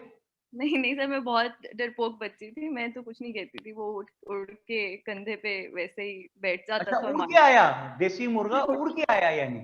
बेटे देसी मुर्गा था कि सुपरमैन था? सर मुझे तो वो सुपरमैन वाली क्वालिटीज उसमें लग रही थी, उसके बाद ज़िब्बा करवा लिया था उसको। Well done, very good Maria, बहुत मजा आया बात का आपसे भी। जब देसी मुर्गा उड़ता उड़ता आया और आके मारा आपको। अच्छा, आप कितनी थी उस वक्त, किस क्लास में थी? सर मैं 3rd 4th ग्रेड में होंगी, तो छोटी थी उस वक्त। क्लास 3 4 में थी। चले ठीक है, कोई बात नहीं जी। सुपर मुर्गा जी ज्यादा फरूक कहती है गाँव में। तो आप लोगों सुन लो, गांव वालों, वो कातिल होता है, कत्ल करने आता है। लोग और मुर्गे दोनों ही लड़ाका होते हैं, तो सबसे हाँ, लड़ाका होता है, लेकिन कत्ल करने आ गया था। तो हसन, आपको तो नहीं कभी मुर्गा पड़ा वहां पे? आप भी उसी इलाके से बिलोंग करते हैं भाई। देखिए हसन, यहाँ पे असील मुर्गा होगा वो कहते हैं, यानी हसन को देखिए, उसको उनकी काइंड्स की भी पहचान है मुर्गों की। कहते हैं नहीं सर, हाँ जी हसन ने, क्यों हसन को किसी पढ़ना था मुर्गे ने। मुर्गे आ रहे सामने से, हसन आ रहा, तो एक मुर्गा दूसरे को कहता है वो भाग बिल्ला आया है। अच्छा, और ये बिल्ला बेटे मैंने इंकिसारी से काम लेके कहा है हसन। ठीक है मारिया? जी ठीक है सर। ओके, चले जी हसन, आप खुद ही फिट करते रहे ना, मैंने बिल्ले की जगह क्या कहना था। ये मुर्गा किससे डरता है, या खुद ही फैसला करे, मुझे नहीं पता। ओके, तो मैं क्या कह रहा था, मैं ये कह रहा था कि सर सैयद अहमद खान सामने आते हैं 18 अक्टूबर 1817 को सर सैयद अहमद खान पैदा होते हैं दिल्ली में। 18 अक्टूबर 1817 दिल्ली में पैदा होते हैं सर सैयद। इनके अबू एक जगह बैठे हुए थे, एक बंदा आया, उसने बताया कि जनाब आपके घर काका हुआ है। तो इनके अबू भागे भागे गए, तो आगे सर सैयद दाढ़ी रख के बैठे हुए थे। ठीक है यार, बात ये कि मैंने जैसे सर सैयद को देखा, मुझे तो वैसे ही नजर आते हैं ना, दाढ़ी रख के बैठे हुए। अच्छा जी, मारिया समझ आ रही बात आपको? जी सर। ओके, सर सैयद अहमद खान जो है ही belong to an elite class family, और राइट फ्रॉम द बिगिनिंग उनकी जो अपब्रिंगिंग थी that was made by highly educated people of that time. Even his grandfather Syed Hadi, he was given the title of Jawaduddaula. Jawaduddaula, Jawaduddaula का मतलब होता है इल्म वाला।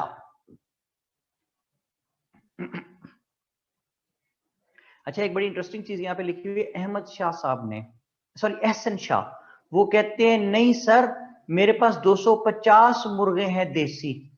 तो बेटे क्या उन पे रिसर्च कर रहा है? बेच दे। 250 मुर्गे रखे बेटे, क्यों रखा हुआ भाई? 250 मुर्गे खा के सीएसएस होगा। हाँ 250 मुर्गे कहती है खा के सीएसएस हो जाएगा। लो जी कमाल है, लो जी सिलेबस खत्म, और जिसने सीएसएस करना है नया फार्मूला है वो 250 देसी मुर्गे खा जाए। ठीक है मारिया? ठीक है सर, थोड़ा दिमाग तेज होगा। थोड़ा नहीं, फिर तो दिमाग बहुत तेज हो जाएगा 250 मुर्गे खा गए तो। अच्छा जी, ले जनाब बात ये है, मुर्गों की अब खाम खशामत आ जानी भाई, अगर ये बात मशहूर हो गई तो। इस तरह कोरोना के दिनों में मशहूर हुई थी ना बात कि पता नहीं वो लहसन खा जाओ तो जनाब कोरोना खत्म हो जाता है, वो मार्केट से लहसन गायब हो गया सारा। अच्छा, वो डेक्सोथ्रोन, पता नहीं मुझे सही नाम नहीं उसका, सॉल्ट का था, वो मशहूर हुई बात कि जनाब उससे जो है वो कोरोना खत्म हो जाता है, मार्केट से वो डेक्सोथ्रोन मेडिसिन ही सारी खत्म हो सर गई। कोरोना कमाल लोग है ना। मैंने हैं लोगों जी? को बोला मैं डिस्टेंसिंग कर रही हूँ, मैं आपसे मिलूंगी नहीं, आपके घर पे बच्चे हैं। उन्होंने कहा नहीं बेटा ये तो वैसे ही आपको गलत लग रहा है, कोरोना एक कंस्पिरेसी थी, खत्म हो गया, आप आ जाए मिलने के लिए हमें। तो पाकिस्तान, अच्छा, वो कहते खत्म हो गया कोरोना? उन्होंने कहा नहीं कोरोना शोरोना कुछ नहीं, आप आ जाए मिलने के लिए। हाँ जी, वो नहीं करते, हम कोई केयर नहीं करते। और हम तो लाहौर के लोग तो स्पेशली, हमें अगर कोई डराए ना किसी चीज से, मैं भी लाहौर को बेसिकली, तो अगर कोई डराए ना आके कि यार इसको खंबे को हाथ ना लगाना इसमें करंट है, तो हम गुस्सा खा जाते हैं और जा करंट अरे ओ साथ लटक जाएंगे खंबे के। लेकिन एक दफा हम पंगा जरूर लेते हैं चीज से ना, तो कोरोना से भी नहीं डरे हम। एन कोरोना के दिनों में लोग फिरते रहे बाहर, मैं मना भी करता हूँ कुछ दोस्त से बाप जो नजदीकी है, लेकिन वो कहते नहीं यार हमने तो फिर नहीं करना है। अच्छा जी, भारत सर सैयद अहमद खान ने जिस वक्त होश संभाला तो at a very early age his father died. जब इनके फादर फौत हो गए तो sir Syed had to be on the job at a very early age. और जॉब इन्होंने क्या की, सुनने वाली बात है, नायब मुंशी की। यानी एक होता है वकील, एक होता है उसका मुंशी, एक होता है उसका नायब, यानी almost office boy type job है। तो ऑलवेज रिमेंबर कि कोई जॉब छोटी बड़ी नहीं होती, इंसान खुद मेहनत से आगे बढ़ सकता है। तो 1841 में just after 2 years sir Syed ने,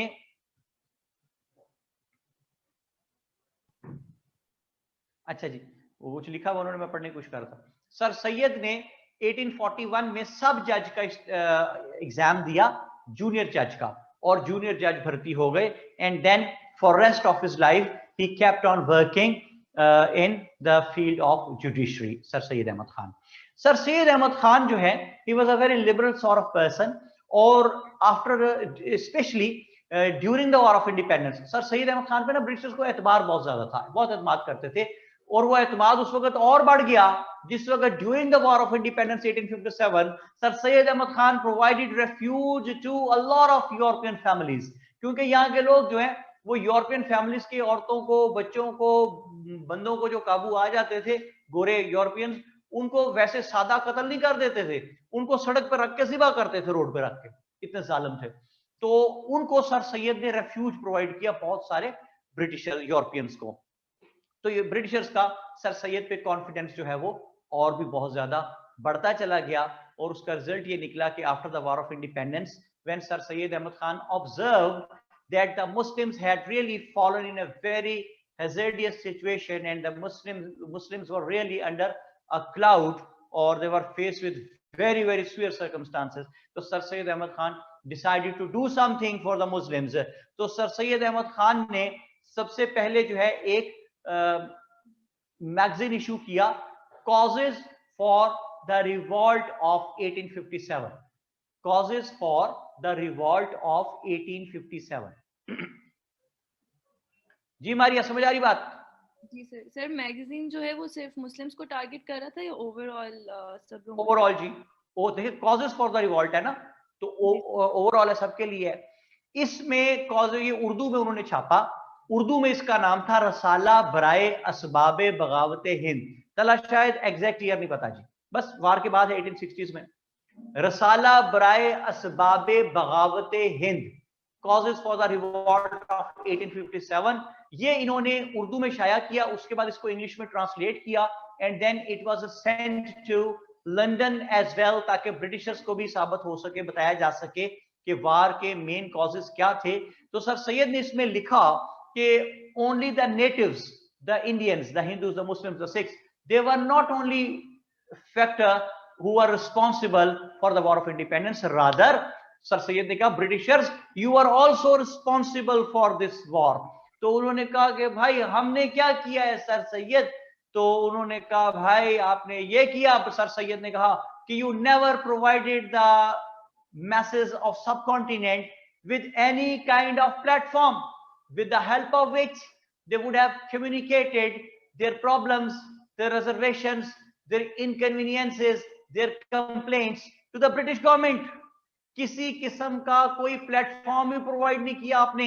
and when there wasn't any kind of platform, तो याद रखिए जहां पे रिक्वेस्ट, जहां पे कंप्लेंट, जहां पे रिजर्वेशन सुनने का दरवाजा बंद हो जाता है, वहां पे रिवॉल्ट होता है। फिर रुतों का कायदा है, वक्त पर ही आती जाती हैं, तुम्हारे शहर में क्यों रुक गया फरियाद का मौसम। तो जहां फरियाद का दर बंद हो जाए वहां फिर रिवॉल्ट होता है। मारिया ये बात समझ आ रही है? जी सर। इतनी कमजोरी से बात समझ आ रही है? ताकत से बोल। जी सर समझ आ रही है। भाई अभी तो कल ही आई है, अभी तो जखीरा चल रहा है ना जो अम्मी ने खिला के भेजा। जी जी सर, मैं लैपटॉप पास रख लेती हूँ ताकि आपको सही से आवाज आए सर, थोड़ा दूर पड़ा। हाँ देखे ना, अभी तो देखो ना, अभी वो ताकत चल रही है, अभी वो अम्मी ने जो खिला के भेजा है। ठीक है सर, अम्मी ने साथ भी खाना भेजा है ना, तो वो भी ताकत चल रही है। वाह जी वाह, एमी तो नहीं कहते ना मामा ठंडियां छावा, है ना? जी बिल्कुल सर, बिल्कुल। और तो कोई लाना तो भी नहीं भेजता, ठीक है ना? माँ ही माँ खाओ खाना ना खाओ, किसी को कोई परवाह नहीं होती, तो माँ ही होती है। और एनीवे, माँ के बाद मैं कैटेगराइज, माँ के बाद मैं कैटेगराइज करता हूँ बेटी को, जिसको परवाह होती है बेलौस सारी जिंदगी। बहन भी है, लेकिन बहन से ना लेटर ऑन आपका वो शरीका जायदाद और फिर वो भाभी आपस में और वो सारा नंद भाभी, वो एक मैस क्रिएट हो जाता है। तो माँ और बेटी दो रिश्ते ऐसे हैं जो हमेशा प्योर चलते चले जाते हैं हमेशा। तो बस ये सिलसिला है जी। माँ मेरी फौत हो गई, बहन थी कोई नहीं, बेटी अल्लाह ने दी कोई नहीं। तो न जाने कौन दुआओं में याद रखता है, वो मैं डूबता हूं समंदर उछाल देता है। ओ कोई बात समझ में आती है भाई? सारा सुलेमान कह रही है बीवी का क्या कसूर? नहीं कोई कसूर नहीं है, बिल्कुल वो भी बहुत प्यारा रिश्ता है, अल्लाह ताला की जात पाक के बनाए हुए मुकद्दस रिश्तों में से एक है, वो तो कोई नहीं, ऐसी कोई बात नहीं है। मैं वैसे बात कर रहा हूँ कि माँ और बेटी का कोई कंपैरिजन नहीं है ना, मैं ये कह रहा हूँ। तो बाकी हर रिश्ता अपनी जगह बहुत अहम है, बहन भाई बहुत अहम है, और दादा बहुत प्यारा रिश्ता है, दादी, उनको बड़ा इंटरेस्ट होता है बच्चों से, अपने बच्चों के बच्चों से। तो इस तरह तो बहुत से रिश्ते हैं ना। तो वो कह रही है बहुत ना इंसाफी है, सारा कह रही है। वो कौन ना इंसाफी है? कह दिया बीवी बहुत अच्छा रिश्ते हैं, वहां से कंपेयर नहीं हो सकता शौहर और बीवी का रिश्ता, वो तो बिल्कुल ना ही आप कंपेयर कर सकते हैं। माँ बाप और बहन भाई बेटी वो बच्चों का बिल्कुल अलग, उससे कंपेयर नहीं किया जा सकता ना। वैसे तो वो इटसेल्फ बहुत प्यारा रिश्ता है, लेकिन माँ और बेटी से तो नहीं कंपेयर करें ना आप उसको। मैं ये कह रहा हूँ कितनी लड़ाई हो रही है जी। तो फिर मैं क्या कह रहा हूँ भाई, सोबिया नवाज आगे कहते हैं सर आपकी इतनी सारी बेटियां तो हैं, बिल्कुल हैं माशाल्लाह, बिल्कुल हैं, बिल्कुल हैं, और I am proud of it. बहुत सी स्टूडेंट्स मेरी जो है, बेटियां जो हैं मेरी, कई साल से मेरे साथ हैं, हर वक्त इन टच होती हैं। कई तो मैसेज करके तंग करती हैं, सर खाना खा लें आप, मुझे पता, हमें पता आपने खाना नहीं खाया होगा। मैं तो बेटा खा लूंगा खाना, अच्छा तो घर से अलीशान फोन करता, बेटा मेरा पापा पे खाना क्या है, क्योंकि उन्हें पता मैं नहीं खाऊंगा, मैं बातों में भूल जाता हूँ, काम में लग जाता हूँ, फिर काम करता हूँ, खाना वाना नहीं खाता। तो अब पिछले 2-4 साल से जब से शुगर हो गई है ना, तो फिर उनको ज्यादा फिक्र रहती है मेरी कि मैंने कुछ खाया कि नहीं खाया, शुगर लेवल डाउन ना हो जाए। चला जाए कहते हैं सर हम स्टूडेंट्स हैं, आपकी दुआ के लिए। वेरी गुड जी, अल्लाह पाक आपको सलामत रखे। हसान अहमद आगे जी, सर आपने क्लास में मौजूद बीवियों का वोट लूज कर दिया। नहीं मैंने लूज किया, मैंने तो कहा बहुत मुकद्दस रिश्ता है, बहुत पाकीज़ा रिश्ता है, बहुत अच्छा रिश्ता है। ए हसान अहमद नन्नों वाला काम ना कर, आग लगाना मारिया देखे तो ये हसान फुफ्फो बन गए, चकवाल से है ना। My name is पुप्पो but I am not a terrorist. Okay चलें छोड़ें। तो क्या बात हो रही जी, कुल मिला के ये बात बनी कि सर सैयद अहमद खान ने ऑब्जर्व किया कि मुसलमानों को इन हालात में से निकाला जाए, तो उन्होंने सबसे पहले ब्रिटिशर्स को रियलाइज करवाया कि भाई आप मुसलमानों को पकड़ के मार रहे हैं, कि इनका कसूर था वार ऑफ इंडिपेंडेंस, अकेला इनका कसूर नहीं है, you are also responsible for that, क्योंकि आपने इनकी कंप्लेंट्स नहीं सुनी लोकल्स की, कोई ऐसा प्लेटफॉर्म प्रोवाइड नहीं किया जिसकी मदद से आप तक अपनी फरियाद पहुंचा सकते। अच्छा, ब्रिटिशर्स को तो एहसास दिलाया, साथ ही सर सैयद ने गौर किया कि मुसलमानों को मार पड़ क्यों रही है, इतने ज्यादा बुरे हालात मुसलमानों के क्यों हैं। तो सर सैयद ने जब भी आपने किसी प्रॉब्लम को दूर करना हो, तो first of all you have to find out the causes that why the situation has erupted like that, why the situation has precipitated like that. तो सर सैयद ने नोट किया कि ब्रिटिशर्स मुसलमानों को इसलिए मार रहे हैं पकड़ के कि वो मुसलमानों को अपना एनिमी समझते हैं, दुश्मन समझते हैं, मैं तेरा दुश्मन, दुश्मन तू मेरा। ठीक है जी, अच्छा नहीं। फिर उन्होंने कहा, सर सैयद ने नोट किया कि Britishers were afraid of the Muslims, मुसलमानों से खौफजदा हैं।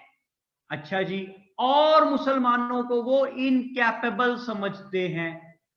तो सर सैयद ने सोचा कि अगर इन 3 ऑब्स्टेकल्स को दूर कर दिया जाए, यानी वो हमें एनिमी समझते हैं, वो हमें फियर हमारे से रखते हैं इसलिए हमें मारते हैं पकड़ के, हमें इनकैपेबल समझते हैं, अगर इन ऑब्स्टेकल्स को दूर कर दिया जाए तो फिर काफी हालात बेहतर हो सकते हैं।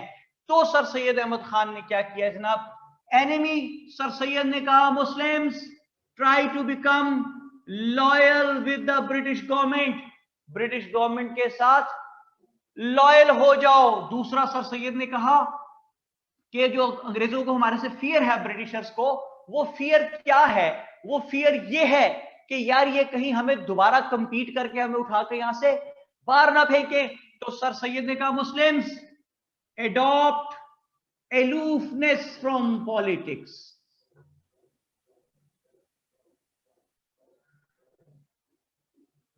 Muslims adopt aloofness from politics. देखे, जो आदमी सियासत में हिस्सा ही नहीं ले रहा, एलूफनेस, दूरी, इस पे आतिफ असलम ने गाना भी बनाया हुआ दूरी, मारिया वो सुना हुआ गाना दूरी?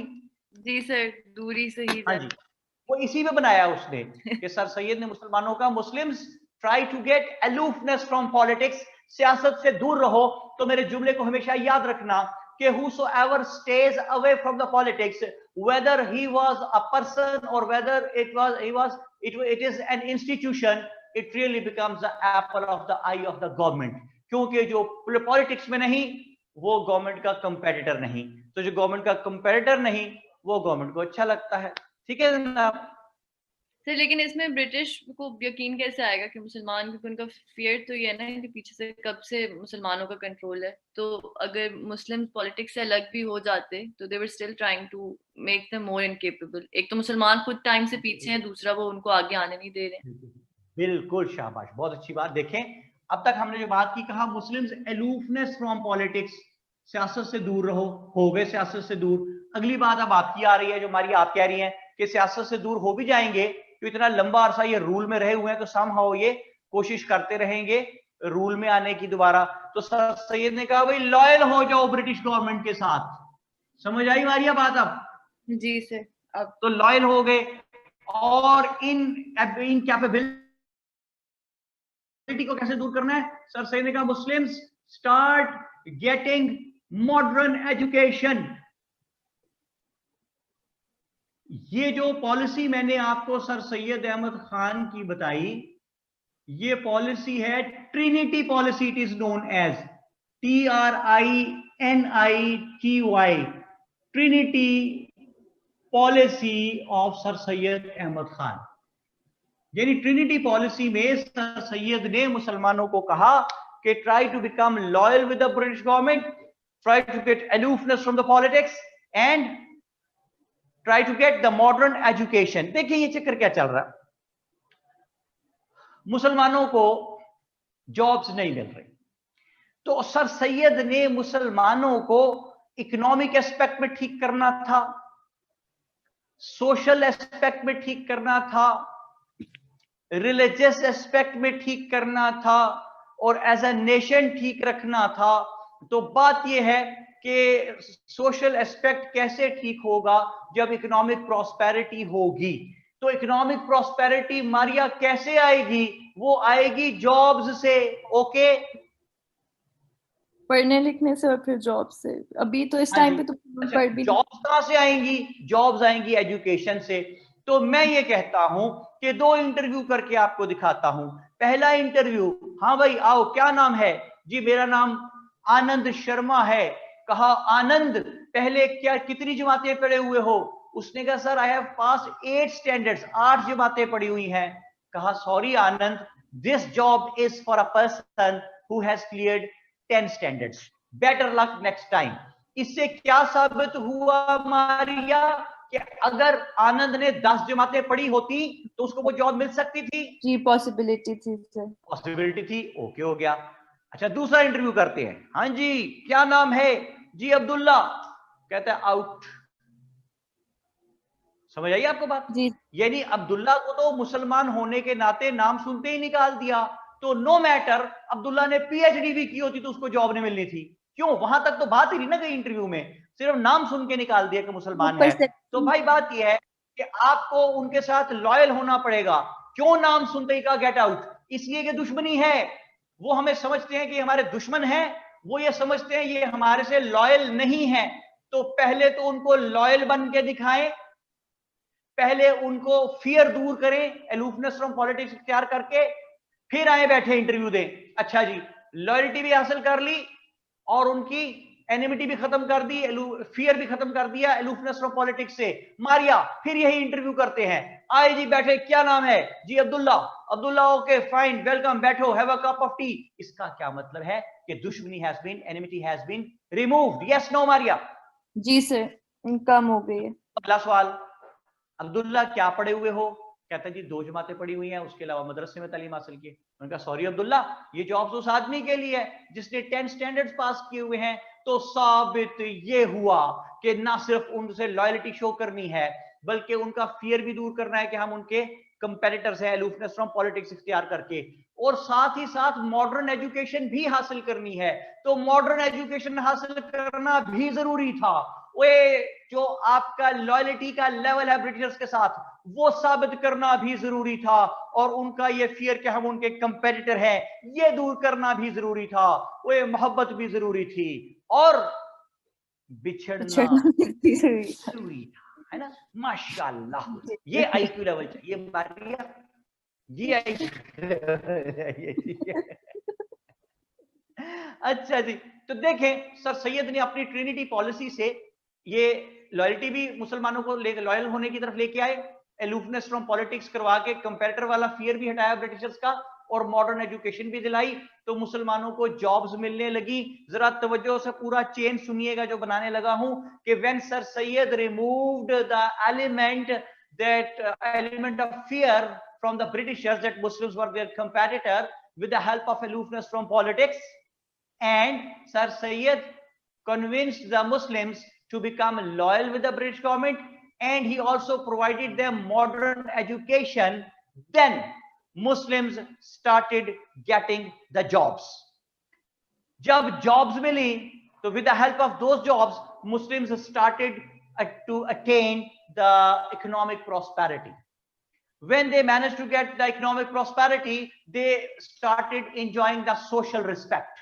When they started enjoying the social respect, तो उससे क्या हुआ कि आपके जब सोशल रिस्पेक्ट होती है तो आपके रिलीजियस रिस्पेक्ट बनती है, और जब आपके रिलीजन की रिस्पेक्ट होती है तो as a nation you are recognised as separate from the others. तो साबित ये हुआ कि लॉयल्टी हासिल करना जरूरी था, उनका फियर दूर करना जरूरी था, एजुकेशन हासिल करना, मॉडर्न एजुकेशन हासिल करना जरूरी था, और ये सब कुछ हुआ तो जॉब्स मिली तो इकोनॉमिक प्रॉस्पेरिटी आई, इकोनॉमिक प्रॉस्पेरिटी आई तो social respect I, social respect I तो रिलीजन की रिस्पेक्ट हुई, रिलीजन की रिस्पेक्ट हुई तो एज ए नेशन आप सेपरेट रहे। और ये बात समझ में आती है? जी सर, समझ तो आ सर रही है। सैयद अहमद खान के जो ऑब्जेक्टिव्स हैं, अब उसकी तरफ मैं आता हूं तो आपको बड़े आराम से बात समझ आ जाएगी, हमेशा याद भी रहेगी कि सर सैयद मुसलमानों को इकोनॉमिक एजुकेशनल एस्पेक्ट में ठीक करना चाहते थे, सर सैयद मुसलमानों को इकोनॉमिक एस्पेक्ट में ठीक करना चाहते थे, सर सैयद मुसलमानों को सोशल एस्पेक्ट में ठीक करना चाहते थे, सर सैयद मुसलमानों को रिलीजियस एस्पेक्ट में ठीक करना चाहते थे, और सर सैयद मुसलमानों की as a nation separate recognition चाहते थे। ये ऑब्जेक्टिव्स हैं अलीगढ़ मूवमेंट के। तो जब इतने बड़े बड़े काम करने हो तो ये सारे बड़े बड़े काम बंदा अकेला नहीं कर सकता। मोहम्मद अमीर हमजा कहते हैं जी सर कौन म्यूट का कौन कह रहा है भाई? मारिया रेशम कह रही है सर मैं, मारिया म्यूट हो गई है जी, वो कहते हैं अनम्यूट नहीं हो रहा, admin will have to do that. Maria Resham को जी अनम्यूट करें। सर हो गया, गया। Very good. तो मेरी बात, मारिया चेन टूटा तो नहीं बात का? नहीं सर, अच्छा इकोनॉमिक जी, जब इतने बड़े बड़े काम करने हो तो वो बंदा अकेला नहीं कर सकता, इसलिए हम देखते हैं कि सर सैयद अहमद खान के साथ अल्ताफ हुसैन हाली हैं, शिबली नोमानी हैं, मोहसिनुल मलिक हैं, वकारुल मलिक हैं, अली बिल ग्रामी हैं, मौलवी चिराग अली साहब हैं, डिप्टी नजीर अहमद हैं, ये सब लोग शामिल हैं। और सर सैयद ने 1859 में मुरादाबाद में स्कूल बनाया, 1863 में गाजीपुर में स्कूल बनाया, एक ब्रिटिश वो क्या है वो scientific society, British scientific society बनाई। ये क्या काम करते? Very important. जो भी what ever new innovations and inventions were taking place in England, उसको ये उर्दू में ट्रांसलेट करके छापते थे ब्रिटिश साइंटिफिक सोसाइटी के नाम से, जिससे कि यहाँ के लोगों में भी अवेयरनेस जो है वो आती रहे। इकरा ज़ैनब कहती हैं सर ये नेम्स याद रखने हैं। जी बिल्कुल, आपको खुद ही याद रह जाएंगे, नोट्स में लिखे में पढ़ लें। 7 नेम टोटल, वैसे तो बेशुमार थे, ये 7 मेन लोग हैं जिन्होंने सर सैयद का साथ दिया था। पढ़ लें, अच्छी बात है, आपको नाम पता होने चाहिए। तो इतने कारनामों के बावजूद सर सैयद अहमद खान के बारे में कुछ लोग कहते हैं कि सर सैयद तुम तो काफरों के एजेंट हो, सर सैयद तुम तो ब्रिटिशर्स के एजेंट हो। जुमला सुने, sir Syed you implement the agenda of the britishers. ये जो बातें ये लोग जो कह रहे थे, had they been some ordinary people तो their arguments would have been ignored very easily. छोड़ो बड़े जो भी कह रहे हैं, इन्हें का पता। लेकिन ये आम लोग नहीं है भाई, ये बड़े इंपॉर्टेंट लोग हैं, इनका तारीख में अपना बड़ा कद है, बड़ा ग्रैंडर है इनका। जैसे कि इनमें मौलवी फजलुर रहमान हैं, असली वाले जिन्होंने देवबंद फॉर्म किया था, मौलवी जुल्फिकार अली साहब हैं, हाजी सैयद आबिद हुसैन हैं, ये बड़े बड़े लोग हैं, इनका अपना बड़ा कद है। तो ये कहते हैं कि सर सैयद तुम ब्रिटिशर्स के एजेंट हो। जुमला लिखे, इसको डब्बे में डालें, इस पे कल बात करूंगा, साबित करूंगा। वो कहते हैं sir Syed you implement the agenda of the Britishers. ठीक है जनाब, कल इस पे लोग उस वक्त क्या कह रहे थे? People who were criticising sir Syed, जो कौन क्या कह रही हो बेटे? तो लोग सर सैयद को क्रिटिसाइज कर रहे थे, what were they doing during that time? Like उनको वो क्या प्रमोट करना चाह रहे थे? वो रिलीजियस जो है स्कूल ऑफ थॉट, इससे बिलोंग करते थे और उन्होंने दारुल उलूम देवबंद बनाया था। तो उन पे बाद में बात करेंगे, अभी तो ये बात हो रही कि वो सर सैयद को क्रिटिसाइज करते, इसलिए वो कहते थे कि sir Syed you are having materialistic approach, आप हमारे बच्चों को मजहब से दूर ले जा रहे हैं, तफसीर से, कुरान से, फिका से, हदीस से दूर ले जा रहे हैं, इस्लामिक नॉर्म्स जो है बेसिक्स उनसे दूर ले जा रहे हैं, इस्लाम की जो नोबल डीड्स हैं उनसे दूर ले जा रहे हैं। वो ये कहते थे सर सैयद को। ठीक है, मेनली वो कहते हैं कि sir Syed you implement the agenda of the britisher, इसको बॉक्स में डाल दें जी, कल इस पे बात करेंगे। मोर ओवर हम ये देखेंगे कि सर सैयद के बारे में जो कहते हैं, 20 नंबर का जो सवाल आता है कि sir whether sir Syed was a pro Britisher और नॉट, डिस्कस। तो इस पे भी हम बड़ी तफसील से बात करेंगे कि क्या सर सैयद अहमद खान वाकई प्रो ब्रिटिशर थे या नहीं थे। इस सब कुछ हम देखेंगे कब मारिया, अगले धारावाहिक में, ठीक है जनाब। जी सर। तो जेंटलमैन, मारिया मैंने क्या कहना है, ये रिपीट कर सकती हो? सर हम देखेंगे कि सर सैयद प्रो ब्रिटिश थे या नहीं थे। और ये नहीं, आगे। So gentlemen, whatsoever we have tried to discuss today, repeat it, complete it and concrete it, sir and never let it know to anybody else how simple it is. आगे क्या है? सर हमने याद करना नहीं है, याद रखना है। सब कुछ क्या है बेकार है, बस you people are precious, कितने, we're very very precious, so try to take good care of yourselves and try to become what the best possible sons or daughters of your parents। इसके अलावा ना दुनिया में ना आखिरत में कामयाबी का और कोई रास्ता नहीं है। See you all next time, keep flying and enjoying it। Salman Kazmi signing of. से पहले आपके सवाल का जवाब देके जा रहा हूँ नूरुल हुदा के, कि कल जब हम नेक्स्ट टाइम जब इस अरसे पे बात करेंगे, तो इस पे जो क्वेश्चंस आते हैं, कैसे आते हैं, कैसे आ सकते हैं और हमने उन्हें हैंडल कैसे करना है, उस पे भी बात करेंगे। Salman Kazmi signing off. Thank you very much. अल्लाह हाफिज़ सर, थैंक यू।